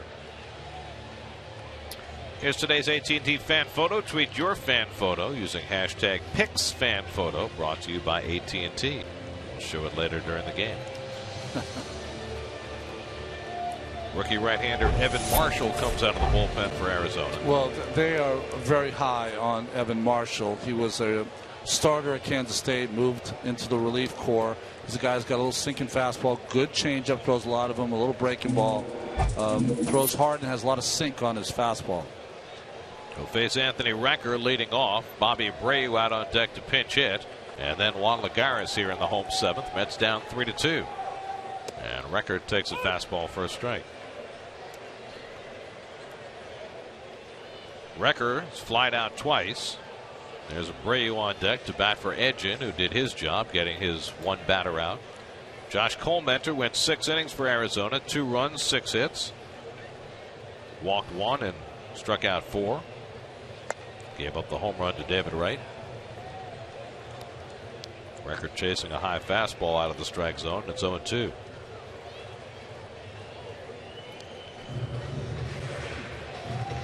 The Diamondbacks bullpen has been a little better than their starting staff. They've got a very odd bullpen in that they have a lot of starters, failed starters in their pen. Trevor Cahill, Randall Delgado. There's Mike Harkey, their pitching coach. They've made a lot of changes since the year began.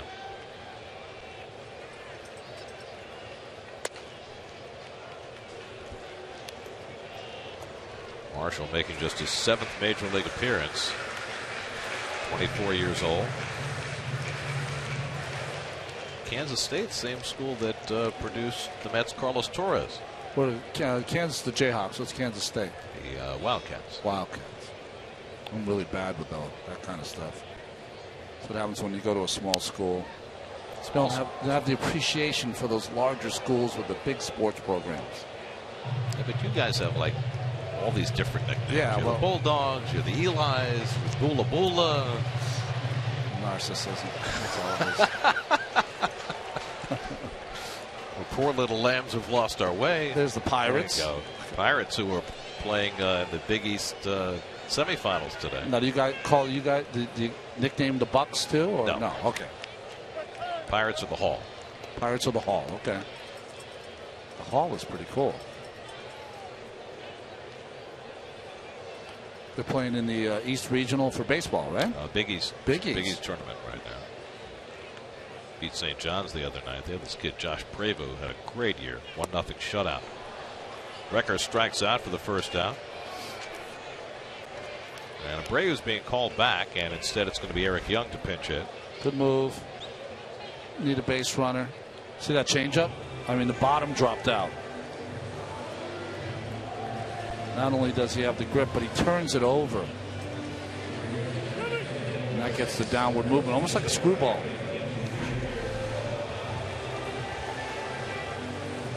And they would have set up Abreu if the Mets had a man on, but need a leadoff type here with 1 out and nobody on, so it'll be EY,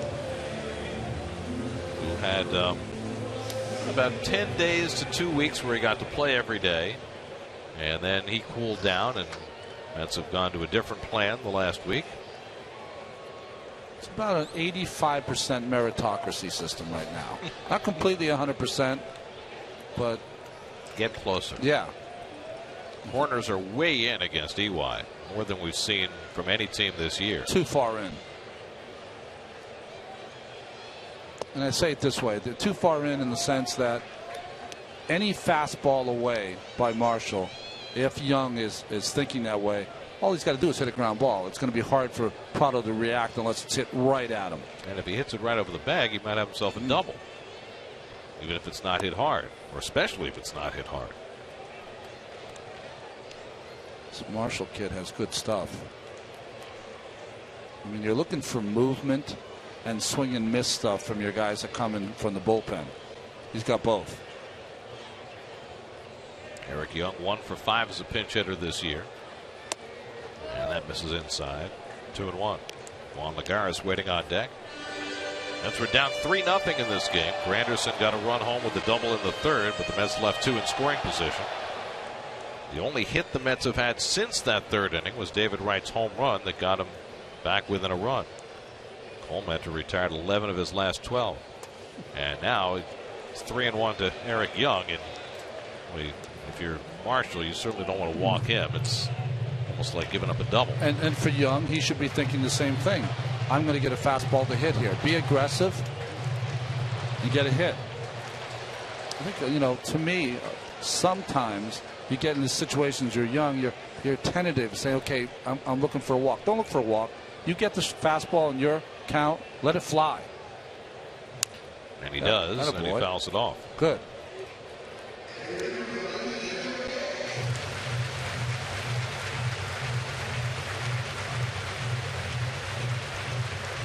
Marshall, for his part, has not been walking people. 7 1/3 innings in the big leagues, only 2 walks.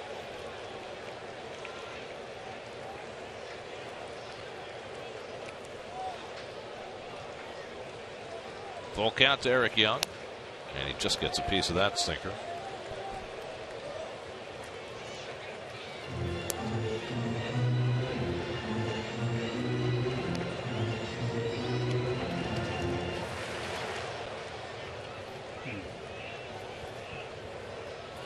Well, I think when you are facing a guy like Young, who is an instant double, if you walk him, you've got to challenge him and just say, I hope he hits it one of the 7 gloves behind me.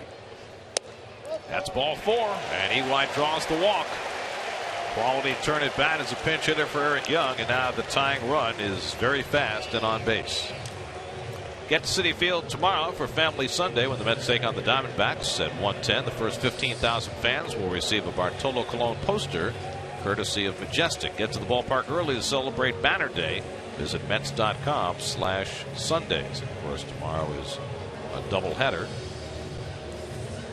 Mike Harkey out to the mound to talk to Marshall. They have a left-hander up in the bullpen getting ready for Murphy, who's on deck. Well, that's an interesting trip by Harkey. He's doing it because he has a young pitcher on the mound and trying to let him know Young and how to keep him close. The role of Lagares here is 1 strike. You've got to give 1 strike to Young to try to get him to steal here to get in scoring position. So you're giving yourself up. You're going at bat. It's a team at bat going to bat with 2 strikes instead of 3 strikes. Eric is 16 out of 17 stealing bases this year. And certainly it's a spot where he has got to try and find whatever tell he can from a pitcher he's never seen before. Tony La Russa used to say almost all of your bats belong to you. 4 or 5% during the year belong to me, belong to the team. This is one of them. Is that a message that Lagares knows implicitly, or one has to be given to him explicitly? I don't know if he knows it. I would give it to him. Juan is 0 for 3, and Marshall, I'm sure, will spend a lot of time checking in on Eric Young. I would say that the instincts of Lagares have been very good when I've watched him play. The only problem you have is you got a young hitter 0 for 3 who wants to get a big hit. So maybe you have to let him know that before he goes up to the plate. Young gets on, you take a strike. Let him steal. That's 1 step off and 2 pickoff throws. And for the Mets, this plays right into their role. You have a guy who can steal. You have a young hitter who's been pretty clutch this season. And you have a pitcher who's spending all of his time thinking about the runner at first and not a lot of his time thinking of the hitter.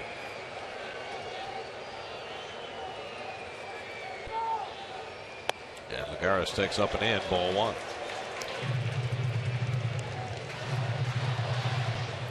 How does that divided attention most manifest itself in terms of the way the pitch is delivered? Well, if you're a young pitcher, you become worried about the runner. You're concerned about the stolen base. Older pitcher, concerned about the hitter. If you get the hitter out, you're in good shape. Young runs. Montero can't make a throw. And Eric has the stolen base, his 17th of the year. I don't know if you noticed last night as Young gets just a huge jump off first base. Nice job by Lagares in taking. Called a strike by Reynolds. Bobbled by Montero. But if he swings and fouls that off, Young does not steal that base. So you needed the hitter to give himself up. And then good jump, not a great jump by Eric Young, but speed makes up for it. Did you see in last night's game?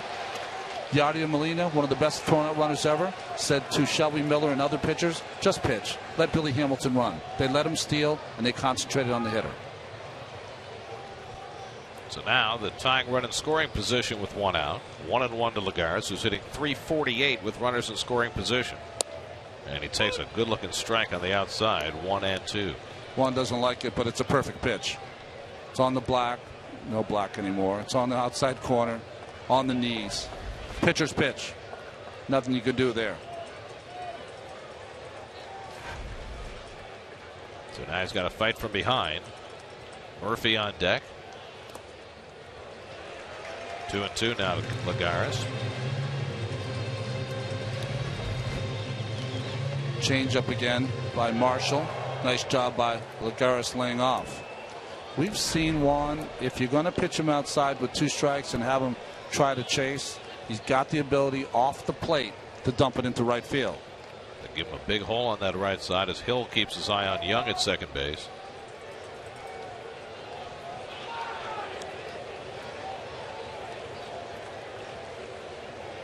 Two from Marshall, and Lagares takes the changeup low and in. 3-2. Good discipline there for Lagares to get the count full.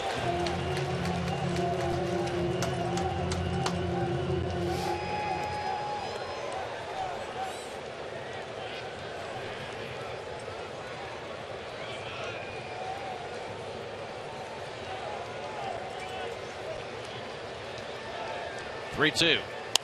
He reaches for it, fouls it off. Nice job by Juan to foul off that pitch. Too close. Home plate umpire Jim Reynolds has called that pitch off the plate away for a strike all day. Good job by Reynolds this afternoon's game or night game, whatever we got working here. Correct and affable. That's a high rating. 3-2 to Lagares. Whacks that one foul. Better cut that time.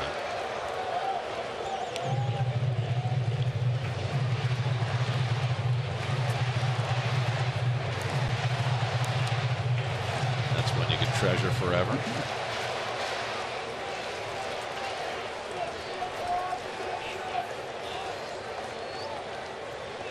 Tying run at second, 1 out. 8th pitch coming from Marshall to Lagares. Ball 4. And now the tying and go-ahead runs are on base for Daniel Murphy. And let's see if Kirk Gibson goes to lefty. I think it's Ollie they've got. Yep, Ollie Perez up in the bullpen. Does he make the move and bring Ollie back into his old haunts, or does he stick with the rookie who's just given up back-to-back walks? Well, I certainly would go to Perez to face Murphy. You've got Granderson after Wright. But he's going to stay with the good changeup that Marshall has. That should be the neutralizer. Professional at bat by Lagares, by the way. Outstanding. So now 2 on and 1 out. Murphy's 1 for 3. Singled and scored in the 3rd. And he takes that changeup for a strike. First time around for all these Met hitters seeing Evan Marshall. Let's see what Murph's done against lefties this year. Been outstanding. Young the tying run at second. Lagares at first with 1 out. And Murphy yanks one foul. 0-2.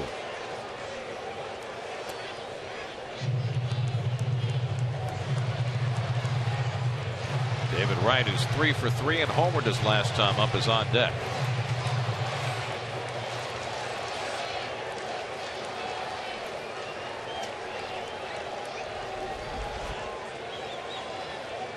Gibson saying, just watch with your eyeballs. Watch Young on second base. Don't let him get an easy bag. Big lead. Marshall changing it up. Fastball up and in. Crowding Murph. Next pitch will be that changeup in the dirt. See if he can get him to swing over the top. Montura's already had to block one in this inning. There was a day when I'd be on the mound and he'd have to watch Kirk Gibson make sure he didn't steal third base. Good speed on the bases for the Mets. 0-2. And Murphy hits the comebacker. Marshall gets the out at second. Owings the turn. 1-6-3 double play. And Marshall gets himself out of a big time jam in the bottom of the 7th. On to the 8th we go. 3-2 Arizona.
Visit ChevyDealer.com.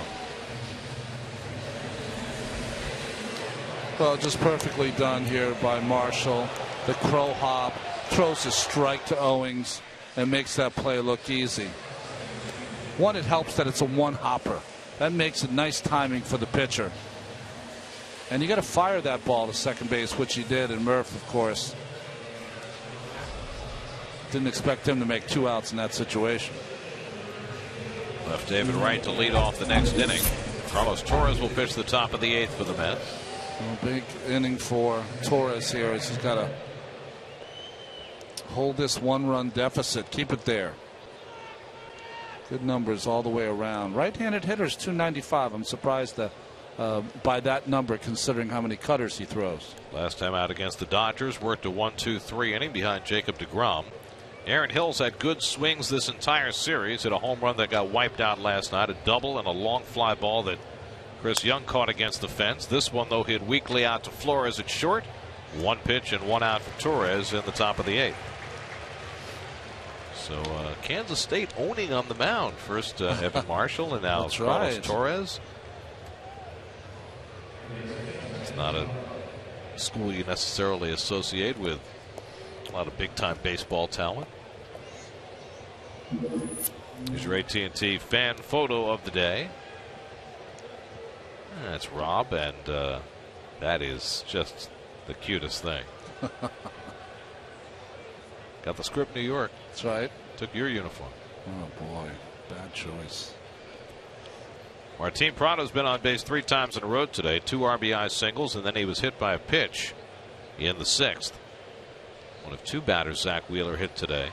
But Wheeler's day, which didn't start particularly well, certainly ended well.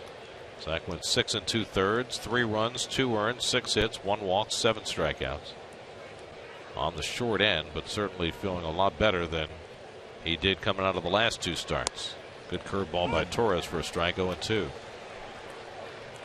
Brad Ziegler, the side-arming right-hander, getting ready in the Arizona bullpen.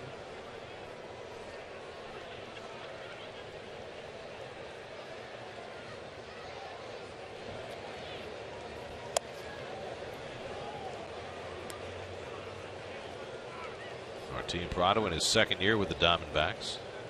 Struggled the first half last year. He's been struggling most of the first half this year. Finished with a rush last season to put together some decent numbers. 14 homers, 82 runs batted in. Well, he's another guy that was moved from a spot with the Braves where he was a second-place hitter. I think a perfect second-place hitter. Now has been moved down the lineup to be an RBI guy, and I don't see him as that kind of player. Well, they traded Justin Upton. Yeah. Prado was the key piece. They got Randall Delgado in that deal, but he hasn't turned out the way they had hoped. But Prado was the guy they wanted. Strike 3 called. Torres gets Prado looking. First time he's been retired today, and he lingers to talk to Jim Reynolds about it. Well, I don't think that the Diamondbacks had a choice, Gary. As you see this kind of indoor cutter starts inside. It could have been low. I can see Prado's point. I don't think they had a choice, but it was up in the air for a while whether it was Randall Delgado or Julio Teheran. And, certainly the Braves wanted Delgado to be the trade and not Teheran, and they made the right choice, of course. Certainly has worked out that way so far. Here's Cody Ross, 1 for 3, an RBI single back in the 2nd.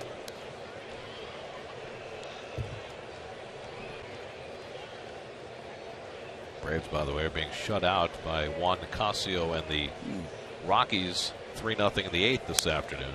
It's the same old Braves. They hit home runs, they win. They don't hit home runs, they lose. The only difference is last year they started out 13-1. They did not this year, so they are in front of the pack, but just barely. Just see Chris Johnson get pulled from the game last night for a little temper tantrum? I did. It's not the first time it's happened for him. Well, this time he shattered a bat in the runway, and I guess the shards hit the manager and also hit Gerald Dare. Yeah, they don't stand for that. I know Bobby Cox before that was a guy who didn't stand for that. You start throwing your helmet around, starts hitting guys, or the shards of the bat start hitting people. Atlanta, you're out of the game. Time for some anger management. Maybe K-Rod can refer. It's a fine-looking family.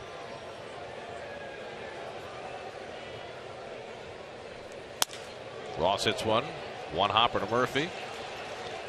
1-2-3 inning for Carlos Torres. Mets will come up in the bottom of the 8th inning with the heart of the batting order coming up. David Wright and Curtis Granderson have had a big day between them today, looking to generate some come from behind magic as they come up in the bottom of the 8th, down 3-2.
Honda, start something special with a great deal on a Honda. Now at your Honda dealer.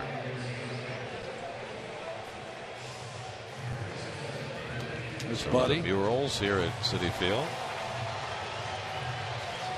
The grilled sausage, Keith's Grill. Well, everywhere it's grilled sausage. Here it's grilled sausage, right?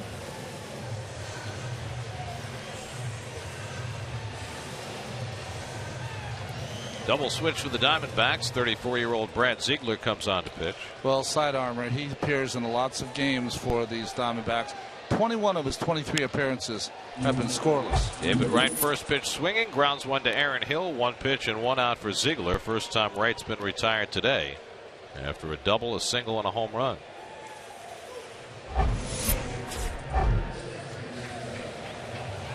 See his numbers. Went through a stretch where he had 19 scoreless innings in a row. Doesn't walk anybody. Handles both lefties and righties. That's the surprising number. That he's a southpaw, not a southpaw. He throws from down under, but he controls the left-handers. So Ender Inciarte is coming to play left field for the Diamondbacks. The changes they announced as straight up, so Inciarte just in there to replace Cody Ross for defense. Curtis Granderson, an RBI double. And Ziegler evens the count 1-1. Well, Evan Marshall got himself in trouble and back out. Walked a couple, but then got the comebacker for the double play to get the Diamondbacks through the 7th with the lead. There's the good changeup by Ziegler to get ahead on Granderson, 1-2.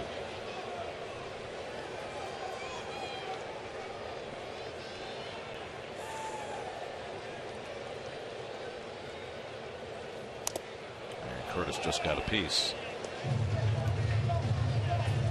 Don't see many names beginning with I, do you, in the history of the game? Jeff Innes, the I man for the Mets. Talking about Inciarte, of course. Curveball wraps around the plate. 2-2 to Granderson, who's 2 for 8 in his career against Ziegler. I mean, this is what you see if you're at bat. High leg kick. Just never see the ball to the last minute. Little topper, tough play. Hill comes into bare hand and flips it by Goldschmidt. Granderson didn't realize it was rolling free, and so he'll stop at first. If he takes the turn, maybe he's got a chance for second. If this is an error, it's got to be on the first baseman. This ball is right there. I mean, I know. They're going to rule with a base hit. Well, I know. Okay, well, if there's an error, I know it's close to him, but you've got to make like a catcher if you're Goldschmidt or a goalie, and just try to make that play. He went there with two hands. Just use one hand, the glove, and try to figure it out. Just a whiff. Because yeah, it was a nice play by Hill. So second hit of the day for Granderson, and a chance for Chris Young with the tying run on first.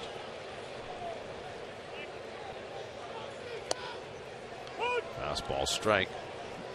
Young is 1 for 3, an infield hit back in the first. He was in that lineup yesterday and again today. Curtis Granderson got his year started against his former team, the Yankees. They thought maybe Chris Young could get his year started here against his former mates, Arizona. Low ball hitter, low ball pitcher. He's 1 for 3 against Ziegler. Sinker out of the strike zone, 1-1. What you have to do if you're Goldschmidt is get real low, use your glove, and just try to be a goalie. Make a glove save. You try to catch it with two hands. It's too much movement to try to do that because it was so close. Difficult play.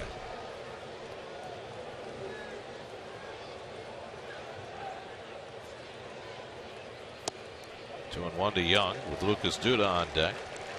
There's nobody throwing in the Diamondbacks bullpen. They had Oliver Perez up in the last inning.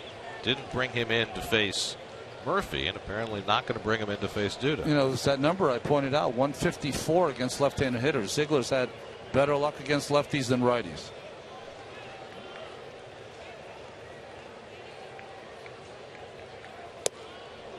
Young takes a rip, 2-2.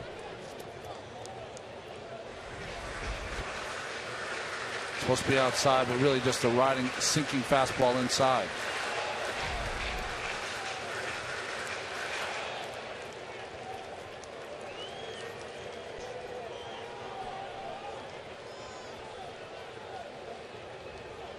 Now the 2-2 from Ziegler, and he misses wide, 3-2. Well, I would think you got to send Granderson here. Stay out of the double play at all costs. Well, this is the way I look at it. Ziegler takes forever to get rid of the baseball. It should be, with Granderson's speed, an almost automatic carry, steal. So this is more a steal and hit than a hit and steal.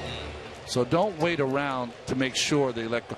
You should be looking at getting the ultimate jump like you were stealing the base, and no count on the batter. Curtis runs, and it's inside, ball 4, and now the Mets again have 2 men on.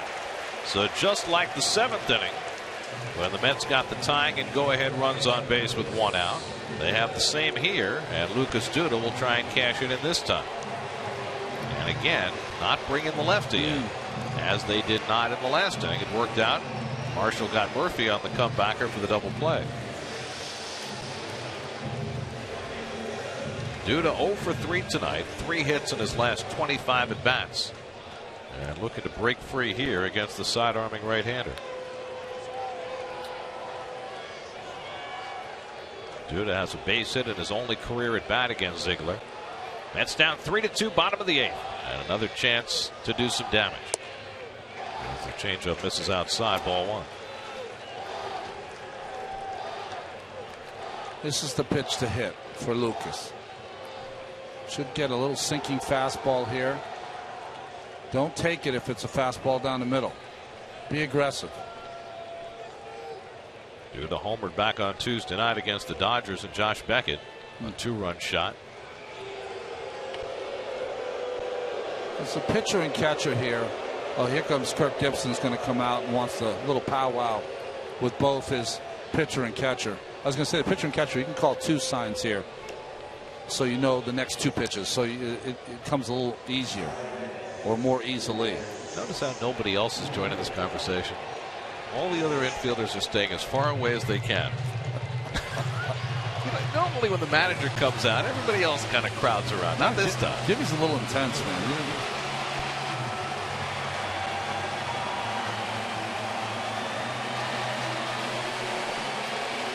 I mean, is that as much as, hey, I'm showing some faith in you here. I'm not bringing the lefty. Get the job done. Is there anything else? It's a no, because very rarely does the manager come out unless to take you out. 1-0 to Duda. Inside, 2-0. Well, Oli Perez just got up in the Diamondbacks bullpen, but the Mets have right-hand hitters coming up. I think just in case Abreu is called in to be a hitter. Well, Flores is on deck. I don't think they're going to bat for him. But Abreu at the ready near the bat rack. Granderson the tying run at second. Chris Young at first with 1 out. 2-0 to Duda. And he swings and foul tips it. 2-1. Good late sink on this fastball. Lucas likes the ball down and in. Just a little too down.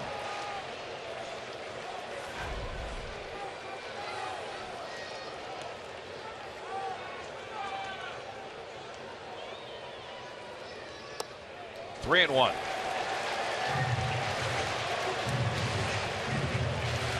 Ziegler digging the hole a little bit deeper.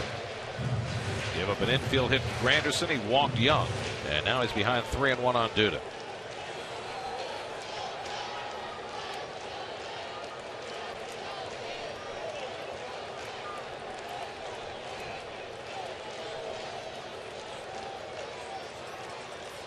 And Lucas pulls one foul. Like his aggressiveness. Hitters count just a little too quick for Lucas.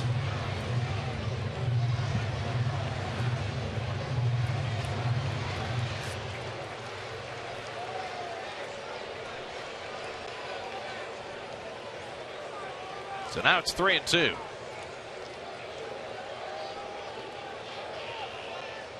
Ziegler looking to slow down Granderson. To me, that's a balk. I know it's not a balk by the rules of the game. But boy, to be able to do that, almost moving forward and then just step back. You break your back leg like that. That's right. It's supposed to be a balk, right? 3-2 coming to Duda. And Lucas hits it deep to left field. Back goes Inciarte. He's got room. And he's got it for the second out. Duda trying to take one the other way and just didn't get enough.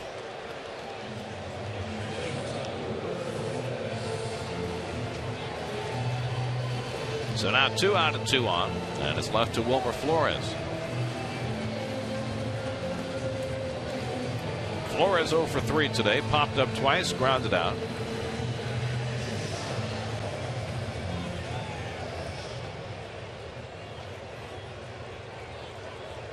Mets have lacked the big hit with runners on base today. They got one from Granderson back in the third. But they've let a couple of opportunities go by the boards. Breaking ball pulled foul. 0-1 to Flores. Well, Granderson at second base has to get as big a lead as he can with 2 outs here, because I think the arm you fear is not Inciarte in left, it's Parra in right field. Gold glove, great arm, accurate arm.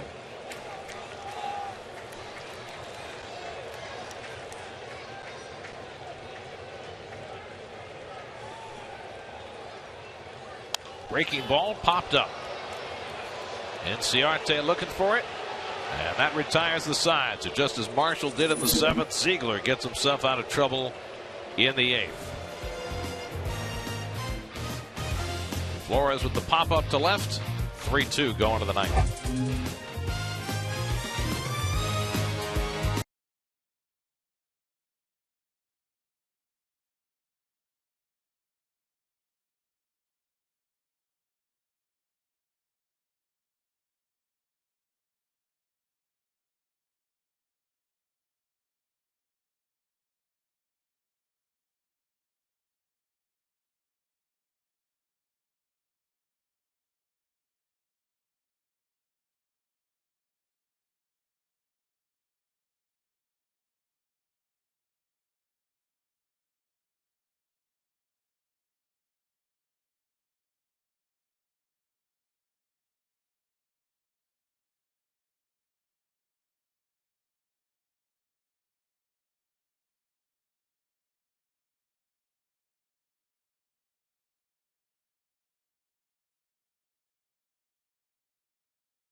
Zach Wheeler gave up 3 runs in the first 3 innings, but he really settled in after that. You know, Gary, big step up for Zach Wheeler today. Only 1 walk. We're watching his 7 punch-outs, all in a myriad of ways. Fastballs in, fastballs up, sliders away, sliders off the plate. 6 2/3 of one of his finest efforts all season long. And so we go to the 9th. Mets have bypassed a couple of chances in the 7th and 8th. Down a run as we go to the 9th. Carlos Torres will work his 2nd inning. A.J. Pollock leads off for Arizona and tops the first one foul. Eric Chavez has come out on deck to be a pinch hitter for the pitcher, as Addison Reed, the Diamondbacks closer, gets up in the bullpen. There's Chavez, the veteran left-hand hitter. I'm surprised A.J. Pollock does not bunt more. He's got great speed. Dude is back. Could push it that way.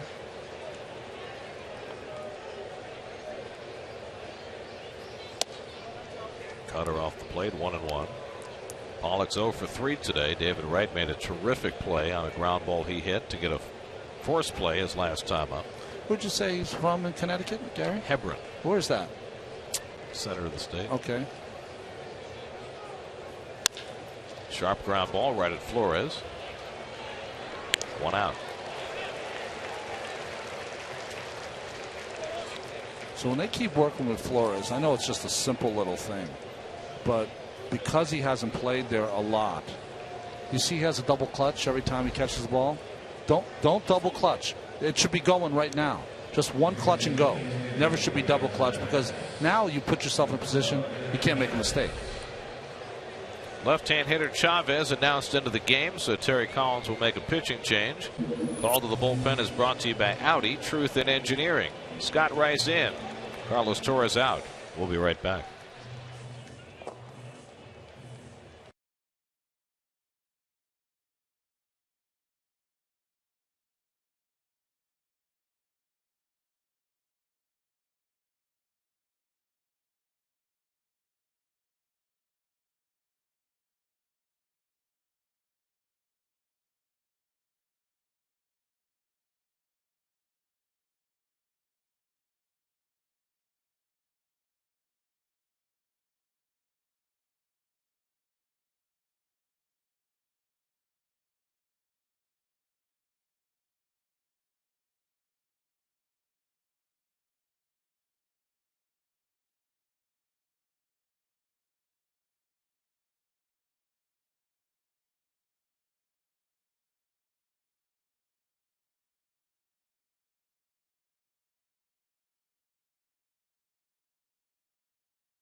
Corey and Linda for the Pix 11 Morning News, where every story hits home.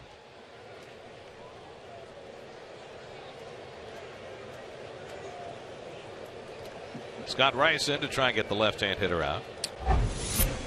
See the numbers from Rice this year against left-handed hitters. Those are his best numbers. He handled last hitter he handled very well was Gonzalez of the Dodgers. It was Wednesday night, only batter he faced in that game. We'll try and get 2 here. Eric Chavez and then Gerardo Parra. Chavez, the 36-year-old, has hit a couple of home runs in the last week. He's been battling a back problem, and so his at-bats have been limited. And Rice misses with a sinker. 2-0. Carlos Torres faced 4 batters, retired them all. Josh Edgen faced 1 batter, retired him, so the bullpen's been perfect so far. Trying to keep this a 1-run game. Mets will have 8, 9, and 1 in their order coming up in the bottom of the 9th. You know, because he played in Oakland and because of the injury issues, people tend to forget that Chavez is one of the best third basemen of his generation. I mean, defensively, a whiz over there at third base. At 400 RBI seasons. He's at 260 home runs in his career. And he walks on 4 pitches. So Rice comes in and walks the first man to face him. I don't think anything irritates a manager more than a 4-pitch walk by a reliever. Especially a specialty reliever like that. We'll get a pinch runner now. Looks like the pitcher from yesterday, doesn't it? Chase Anderson will be the pinch runner. And regular Ron Darling. Well, Anderson didn't officially appear in yesterday's game, so he's refreshed. He pitched 3 innings last night and pitched very well.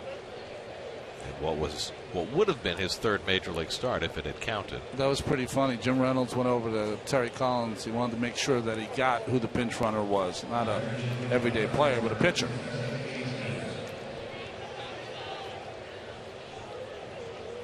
So now Parra up for the 5th time. Parra is 2 for 4, has base hits his last 2 times up to right and to center. And Rice finally throws a strike.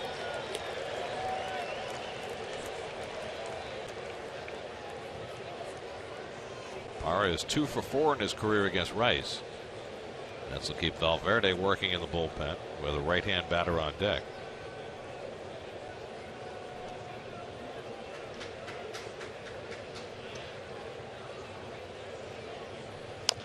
Parra pounds that sinker into the ground. 0-2. The problem with that sinker forkball inside and down is that your defense in the outfield is played for that sinker away.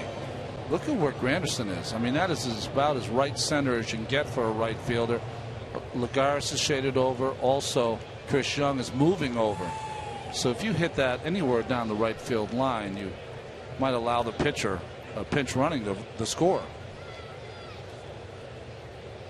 Rice ahead in the count, 0-2.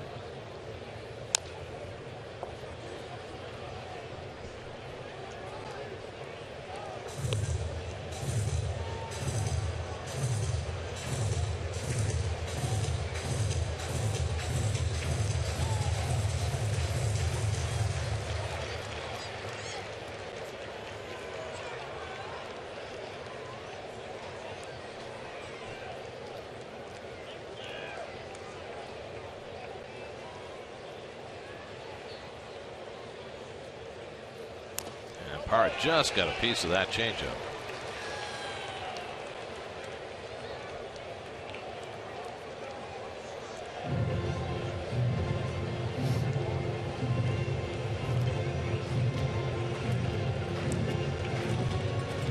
David Kay making sure Anderson knows which direction to run.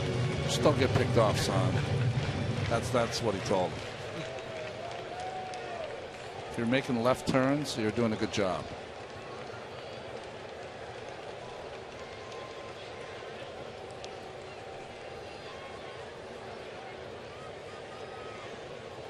Again, the 0-2 to Parra. On the outside corner, he got him.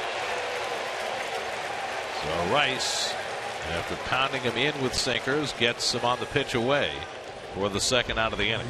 Well, caught a lot of the plate, right on the corner, right at the belt.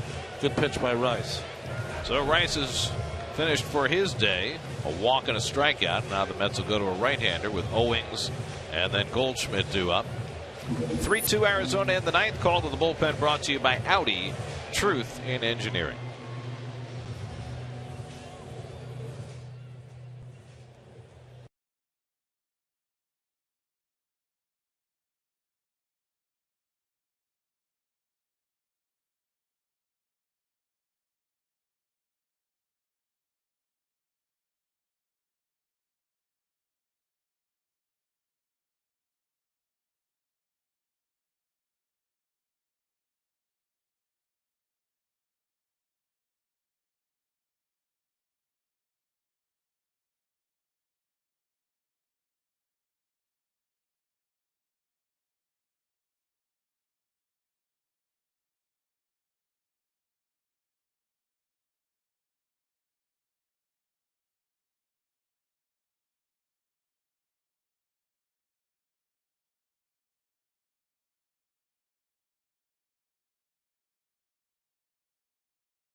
Mets, your auto insurance rate should be based on how well you drive. Drive well. David Wright drove it well. His 3rd home run of the season got the Mets within a run. Stayed that way ever since. And now the former Diamondback, Jose Valverde, will face the Diamondbacks with 2 out of the 9th. Well, it's interesting. Valverde's going to play a key role in the back of this bullpen, pitching in tight games. And when Mejia can't go back to back to back, he's going to be the closer too. Well, Mejia would not have been available last night because it would have been his 3rd straight day. He's available today, but then again, you also have 2 games tomorrow. We've got to get in front here first. Owings 0 for 3 in a sacrifice, and he takes a strike. His record thought about throwing behind Anderson, the pitcher, pinch running at first. It's probably not a bad idea. Miami has beaten Milwaukee 2-1. Jacob Turner gets a win, and Steve Cishek a 4-out save. Miami now 2 games over 500.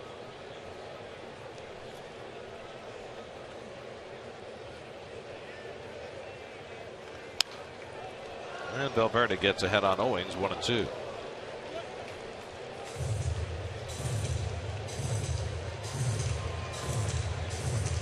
Valverde had a rough outing his last time out on Tuesday night against the Dodgers. Gave up a couple of runs in the 9th inning.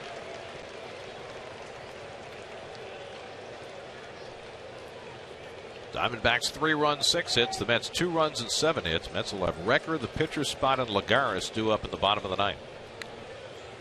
Owings drives one to deep left. Back goes Chris Young, gets turned around but finds it.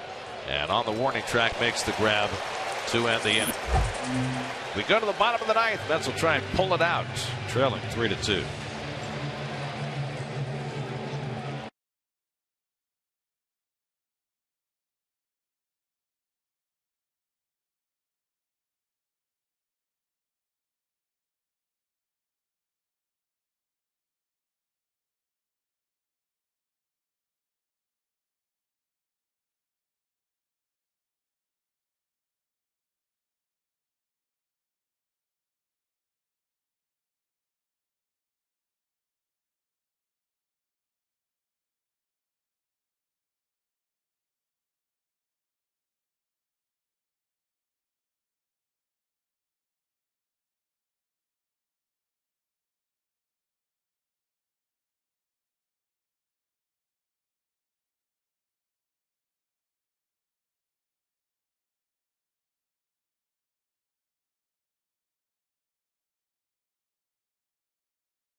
Mets down 3-2 in the opener of this 3-game series. And the Diamondbacks bring in their closer, 25-year-old Addison Reed. Well, the bad news for the Mets is that he's 12 for 14 saves. He's a guy that throws in the upper 90s. He's got great stuff. The good news for the Mets, he's given up 4 home runs this season as a closer. Bobby Abreu will bat for Anthony Wrecker, leading off in the last of the 9th. Eric Campbell out on deck to bat for the pitcher, and then Juan Lagares. Mets have had their chances the last 2 innings against the Arizona bullpen. 2 on and 1 out of the 7th, couldn't score. 2 on and 1 out of the 8th, couldn't score. They also had their opportunities against Cole Mentor early in the ball game. Abreu's last appearance was as a pinch hitter on Thursday night against the Dodgers. He flied out. Addison Reed, who spent 3 years with the White Sox, acquired in a trade this winter and installed as the Diamondbacks closer. And starts the ninth and gets it into Abreu, a fastball, 0-1. We were talking to some of the officials from Arizona. They said that he is not throwing his slider very much because he's been hurt by it. And those home runs I was talking about, 3 of them came on sliders from Addison Reed. Addison Reed, who in college saved games for Steven Strasburg at San Diego State when he needed help. Wow. Abreu swings through the fastball, 0-2. Josh Colmenter went the first 6 for Arizona, allowed 2 runs, 6 hits. Evan Marshall an inning, no runs, no hits. Brad Ziegler an inning, no runs, 1 hit.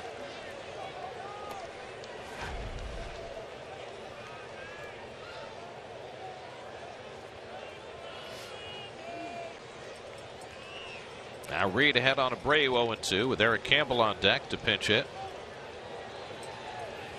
And Abreu smacks one foul.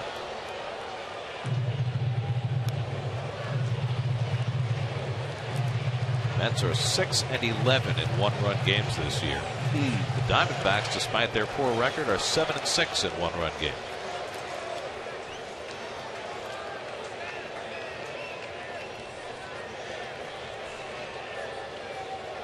That's been behind all day, trying to climb the hill in the bottom of the ninth. 0-2 from Reed, up and away. 1-2.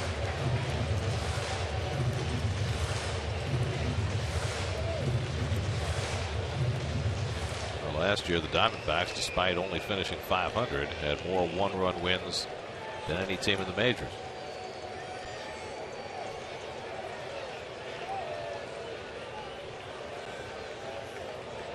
One-two, and tight, even on Abreu.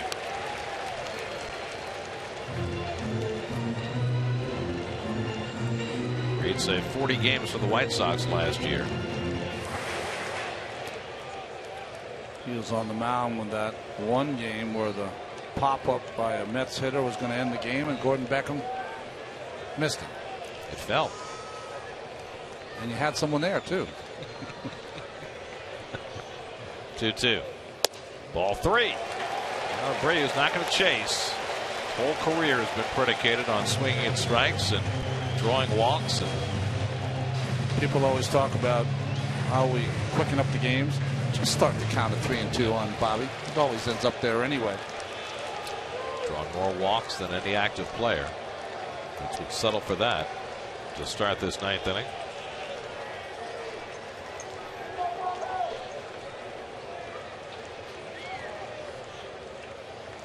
Three-two coming from Reed, and Abreu hits it foul. Well, that's why Bobby is so dangerous in his heyday.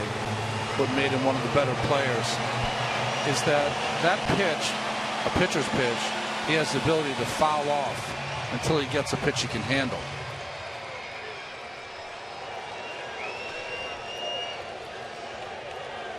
There are his career numbers. Lifetime on base percentage hovering right under 400. Again, the 3-2, and he lines one to short. Owens has it. 1 out. That's a good at bat for Abreu, but it ends with a line out. Just bad luck there. Good at bat, like you said, Gary. Gets a ball on the outside corner, so he's got to cover it. Never know what the umpire is going to call, and it's a BB right at the well-placed Owens. Almost. Oh, gosh! Why did he have to be there? That's great. I mean, not great, but you know what I'm saying. It's great. Into it. Here's Eric Campbell, who's 3 for 3 as a pinch hitter in his brief big league career. Campbell goes after the first pitch slider, 0-1. Campbell started in left field Thursday night, had a sacrifice fly and a great catch in left field. We've seen Campbell as a pinch hitter now a couple of times. He's very aggressive on that first pitch. He has an idea what he wants to do. Fooled there by the slider. And swings through the fastball, and quickly it's 0-2. So Reed has gotten ahead of the first 2 hitters. You can't do better than that. hit a couple of home runs, I guess. Harris had one big league home run, but that came not as a pinch hitter. Juan Lagares on deck.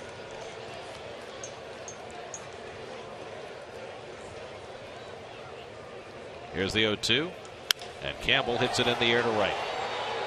Easy for Parra. 2 out. Well, sometimes you get away with a bad pitch. 0-2. You got the hitter at your mercy. You're supposed to throw one out of the strike zone. Very hittable. Just high enough, though, that Campbell couldn't get on top of it. And so the Mets are down to their final out. Lagares 0 for 3 and a walk today.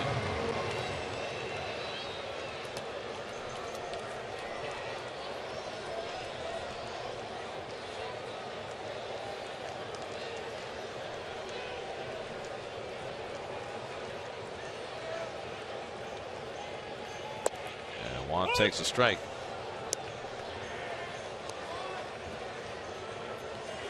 You know, in this situation as a hitter, you don't think home run here. If you hit one, that's fantastic. Unbelievable. Tip your cap. Just get on base. Keep the line moving. You got Murphy and Wright coming up. Yep. Trying to bunt his way on with Prado playing back at third. It's been a successful strategy for Lagares, who's really worked on his bunting game. Murphy would love to get another crack after his double play ball in the 7th.